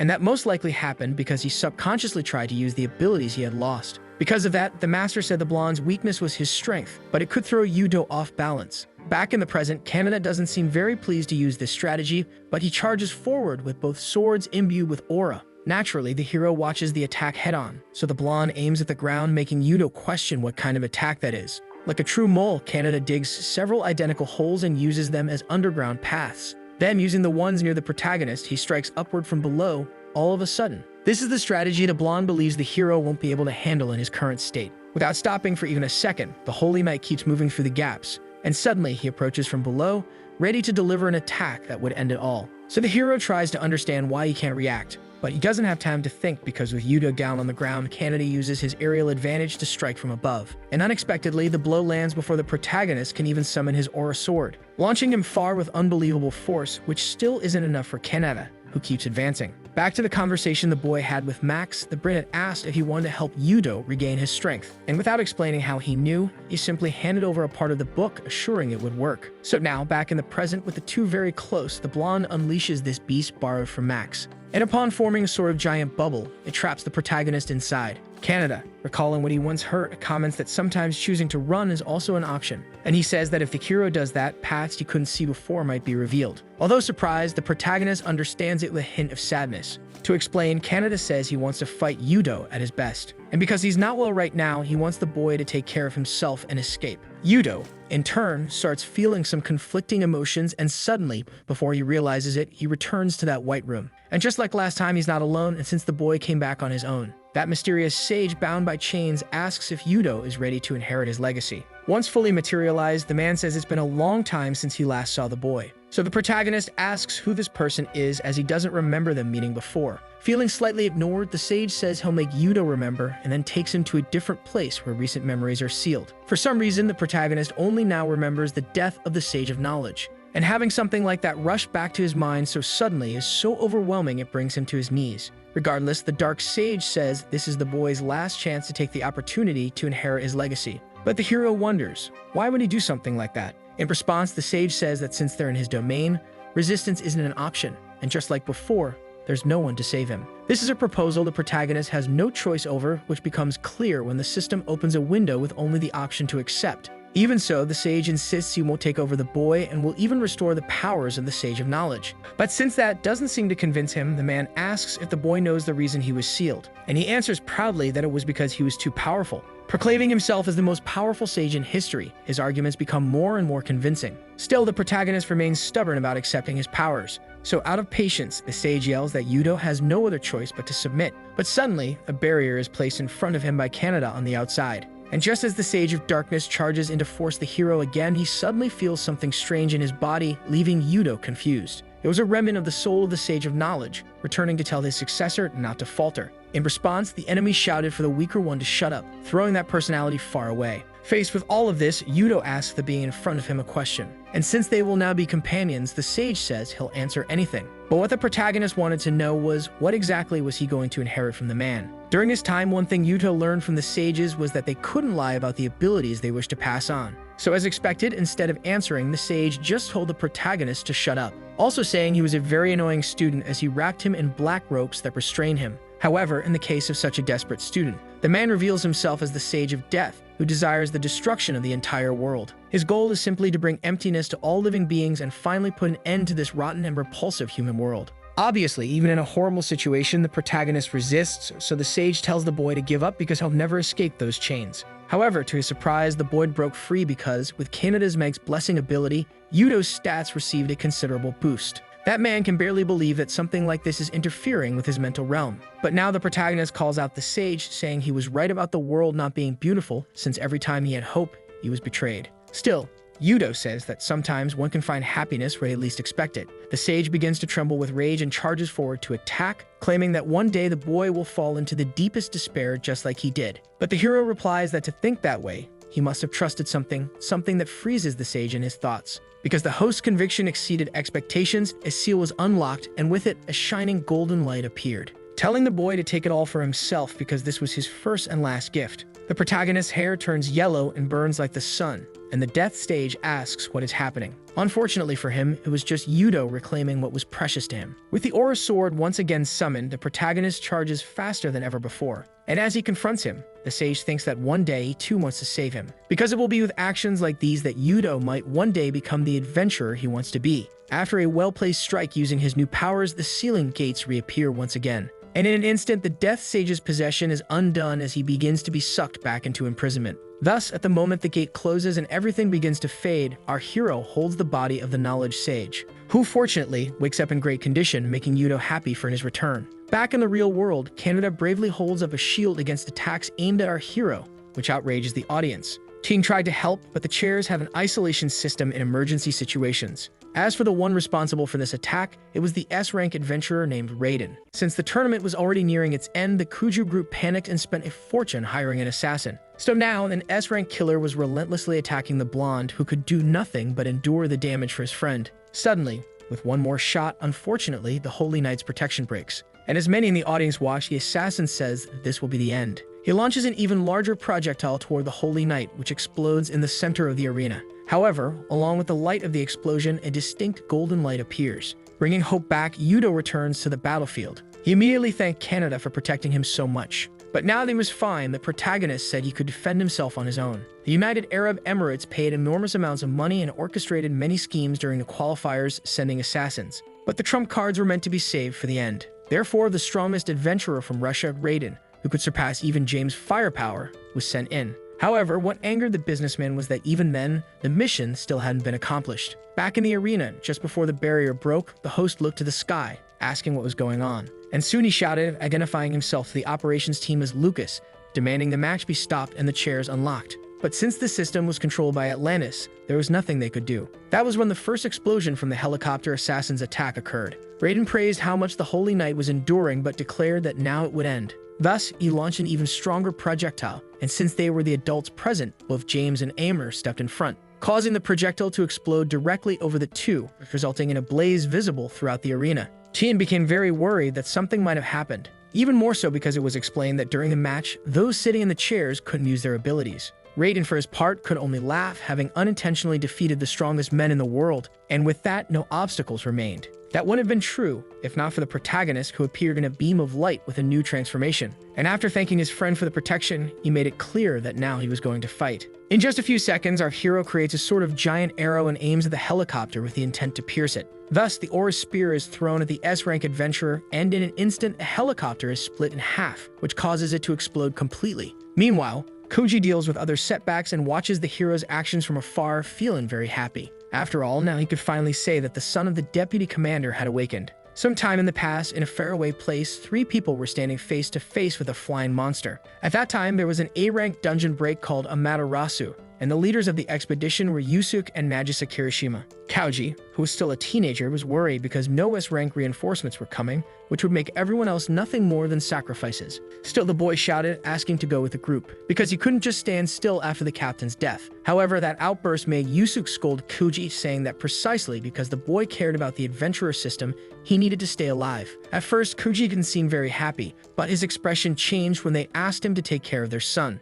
That day, Nagisa revealed that the child had been born with an overwhelming amount of magical power, but couldn't handle it, so they had no choice but to seal him for now. However, on the right day when their son was ready, the parents asked Kauji to guide him on the right path. Luckily, back in the present, the power of the Abyss Guild leader wasn't needed since Yudo did everything on his own. For some reason, the Lancer nearby also asks what's going on for the hero to become stronger. Then Kauji explains that this is actually just his original power that had been sealed, something like latent potential very similar to what appears in a certain famous anime. Anyway, the two of them now need to fulfill their responsibilities, and for that, Kauji breaks down one of the doors, coming face to face with his father, who shouts, demanding to know why he's there. The blonde casually replies that it's been a long time since they last saw each other, and Kauji mocks him, saying he thought the boy's role was to witness the end of his father. Naturally, the CEO is furious to see 2 traitors in the same place. But to respond, the son says it's a misunderstanding. Kauji was never on his side, not even for a second. At that moment, agents from the International Ministry of Guild Management appear,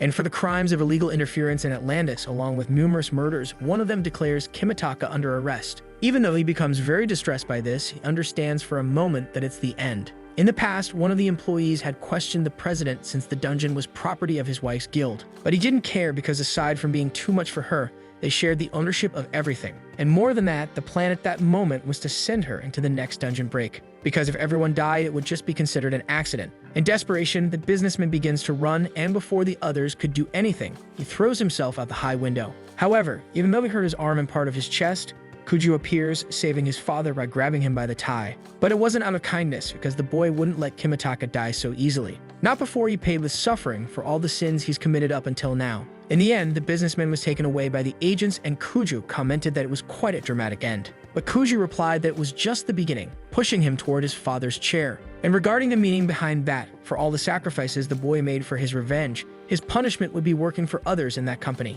Obviously, Kuju refuses to do something like that. But at that moment, Kuju recalls when he said the two of them would have a good relationship together. And more than that, he warns that he installed a program in the blonde to make sure he couldn't escape the position of president, which completely breaks Kuju's spirit. Heading back to the arena, our hero comments that Canada really went overboard, and the boy replies that being reckless isn't something exclusive to Yudo. Max, in turn, rushes over to tell Canada to rest because he can't fight with those injuries. And that's something the blonde already knows.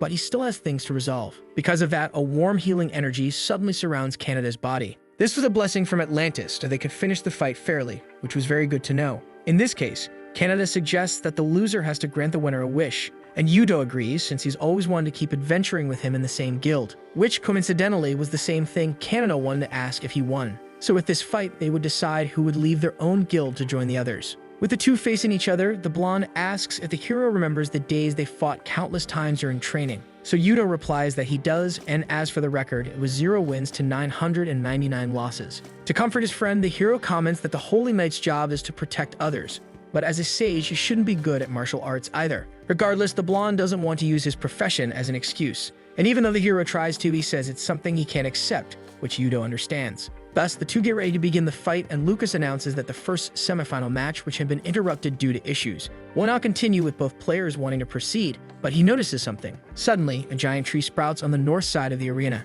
One theory is that Atlantis Island wants to see the conclusion of the battle between the two. And seeing that even the masters are present, the boys understand they can't give a shameful performance. But our hero apologizes because he's absolutely going to secure his 1000th win. Not wanting to let that happen, Canada rushes in, clashing their weapons together. At that moment, the hero senses through instant prediction that he'll be pierced with the next move. So he dodges by leaning back and counters with an upward kick. As the two regain their footing in the arena, the blonde asks if that was the sage's instant prediction. And with a smile, the hero replies that yes, and thanks his companion for helping him recover it. Even so, the hero feels a little guilty, since this power is borrowed from his predecessors. Meanwhile, Canada is fighting his own battle without relying on his profession. Therefore, the protagonist decides to do the same because he can't stay in his comfort zone. Otherwise, he won't be able to meet his opponent's expectations. If 1 or 2 attacks come, Canada is confident they'll be predictable enough for him to counter with various patterns. And even from a distance, the hero feels that just predicting the future won't be enough. In this case, as a sage, the hero concentrates and asks for his ability to show the future in advance.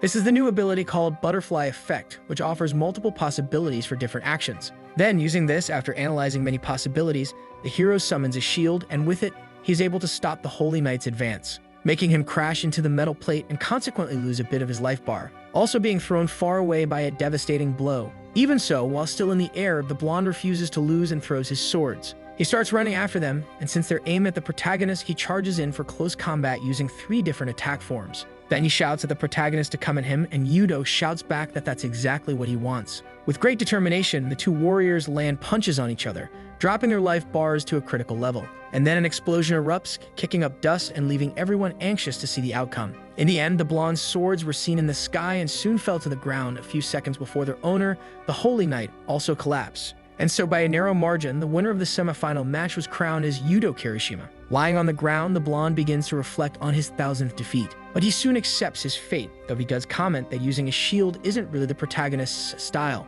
To which Yudo replies that, ironically, he hadn't used one until now because it was a painful memory from his past. However, now he understands that it was exactly thanks to his past self that his current self can exist. Canada, in turn, can't quite grasp the meaning, so he simply reaches out his hand. The hero smiles, calling his friend to go on an adventure together, which Canada gladly accepts, since that was their agreement. With that, only 2 matches remain in the main tournament. First, the match between Asahina and Teen will begin as the second semifinal game. But right as the announcer declares the start of the match, the pink-haired girl is attacked from behind. The protagonist group is completely shocked and the situation is desperate because Teen doesn't even have a chance to defend herself. On top of that, since she's a criminal, Asahina has no qualms about going further and tightening her grip on the girl's neck until bad things start to happen. This leaves the announcer so stunned that he has to collect himself before declaring Asahina the winner. Even so, he has to yell at the competitor to let go of the other, but even with the match over, Asahina doesn't seem to care. So once again, the protagonist has to step in, launching an attack into the arena.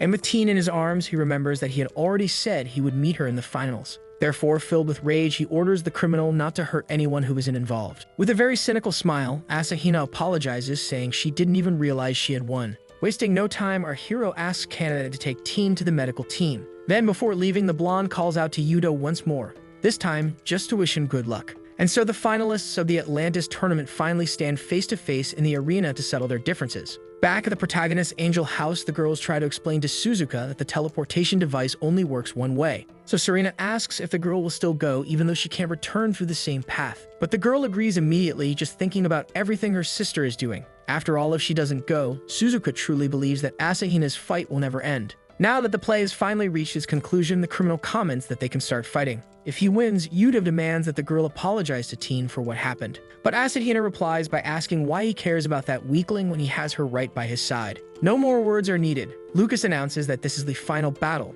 so whoever emerges victorious will become the king of Atlantis. Thus, the final match begins with the world's attention focused entirely on the two. Summoning his aura sword, the protagonist charges forward, furious, declaring that Teen is not weak. Asahina, in turn, draws her weapon too, laughing hard at how angry she managed to make the hero, until their attacks clash. Unexpectedly, the protagonist's weapon cracks hers, so Asahina acknowledges Yuto's strength. After all, she has a special trait: she loves strong people. But while she tries to defend herself with all her might, a memory of a little girl comes to the hero's mind, leaving him confused. Regardless, Yudo retreats, dodging another one of Asahina's strikes and defending as she closes in. But once again, a memory of the girl surfaces, which can only mean it's Asahina's past. As they exchange blows, the day when the now criminal was taken by corporate executives comes to light. And beyond that, memories surface of the suffering she endured as a test subject for greedy scientists. Between strikes, Yudo can feel how painful it was for her to be trained as a knight from such a young age. And the worst part of it all was that her family supported it because of the money it brought in. In the end, during this fight, all of Kyuka Asahina's repressed feelings flow freely through her blades. It is showing the moment she came to visit her sister despite everything. Because after escaping that hell, she felt awful for having become a fugitive. Back to the fight between the two, the martial arts master asks what's distracting the protagonist. Even the Sage of Knowledge realizes this isn't good. Apparently, along with his awakening, one of the Sage's abilities was inherited. Normally, it's a skill that allows him to see the enemy's past and from there identify their weaknesses. But knowing how kind the protagonist is, maybe it only made him more compassionate. Asahina becomes very irritated with the hero's bothersome behavior. But just when she has the chance, he shouts that the girl never wanted to fight, which obviously makes her uncomfortable since it's not like the two of them even know each other. Words like she should have never had this kind of power make her laugh, because what she believes now is that she needed this from the beginning. She needed a power that no one could take away and that no one could ever violate. Either way, Yudo grabs Asahina by the arms, understanding that she was just scared. But in the past, someone else got closer by using her emotions as a strategy, so Asahina throws Yudo backward. She began to have a panic attack while desperately trying to fix in her mind that if she didn't get what she wanted, everything would be taken away.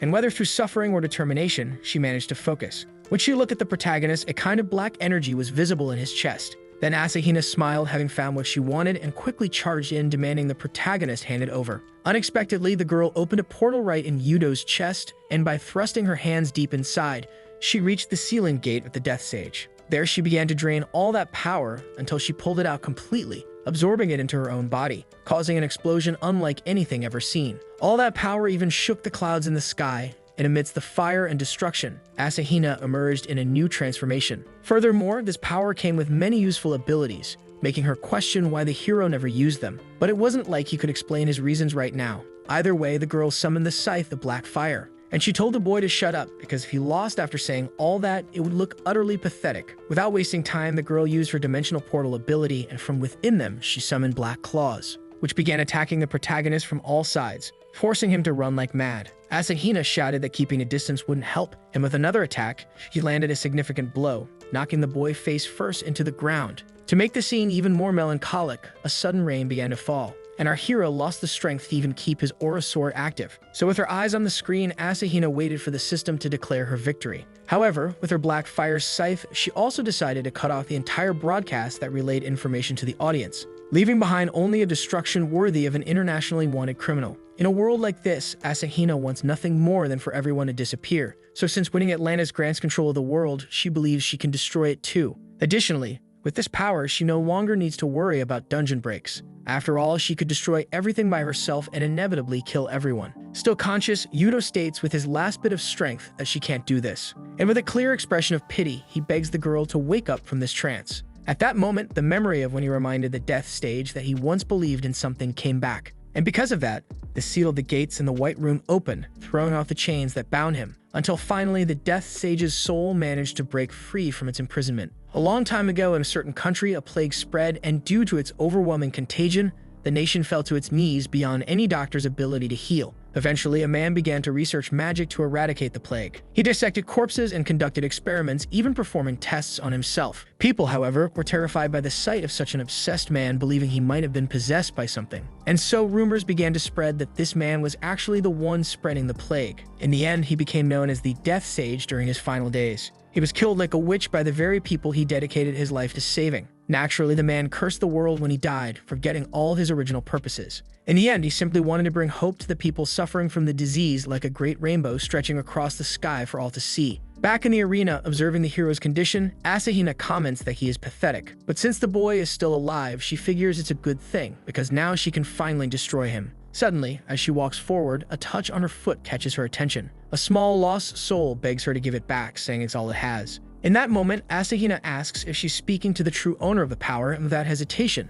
the soul confirms, pleading. But after thinking a bit, the girl asks why she should have to do that. And not only does she shake off the soul's grip, she steps on it, asking again. Over and over, she screams that this is her power now. She stole it, and therefore doesn't need to return it. Then she keeps asking why it's making such a request, and with a murderous look, she demands to know if the soul is trying to take something from her too. Either way, and being mistreated in every possible way, the original bearer of the power continues to beg. But tired of all of it, the girl raises her scythe and coldly denies him before finishing off that consciousness. Yudo, on the other hand, can't stand to watch it any longer, and with his last bit of strength, dashes forward at high speed, circling around the girl until he manages to save the Death Sage's soul from being finished off, which infuriates her, since even at the end, Yudo is still interfering with her plans. The soul, in turn, seems very confused to have received help so suddenly, so it asks why the boy did that since there was nothing left of it. But the hero replies that it's not true, because when its power was taken, he saw the sage's memories. And with that, Yudo asks the Death Sage to remember what still remains within him,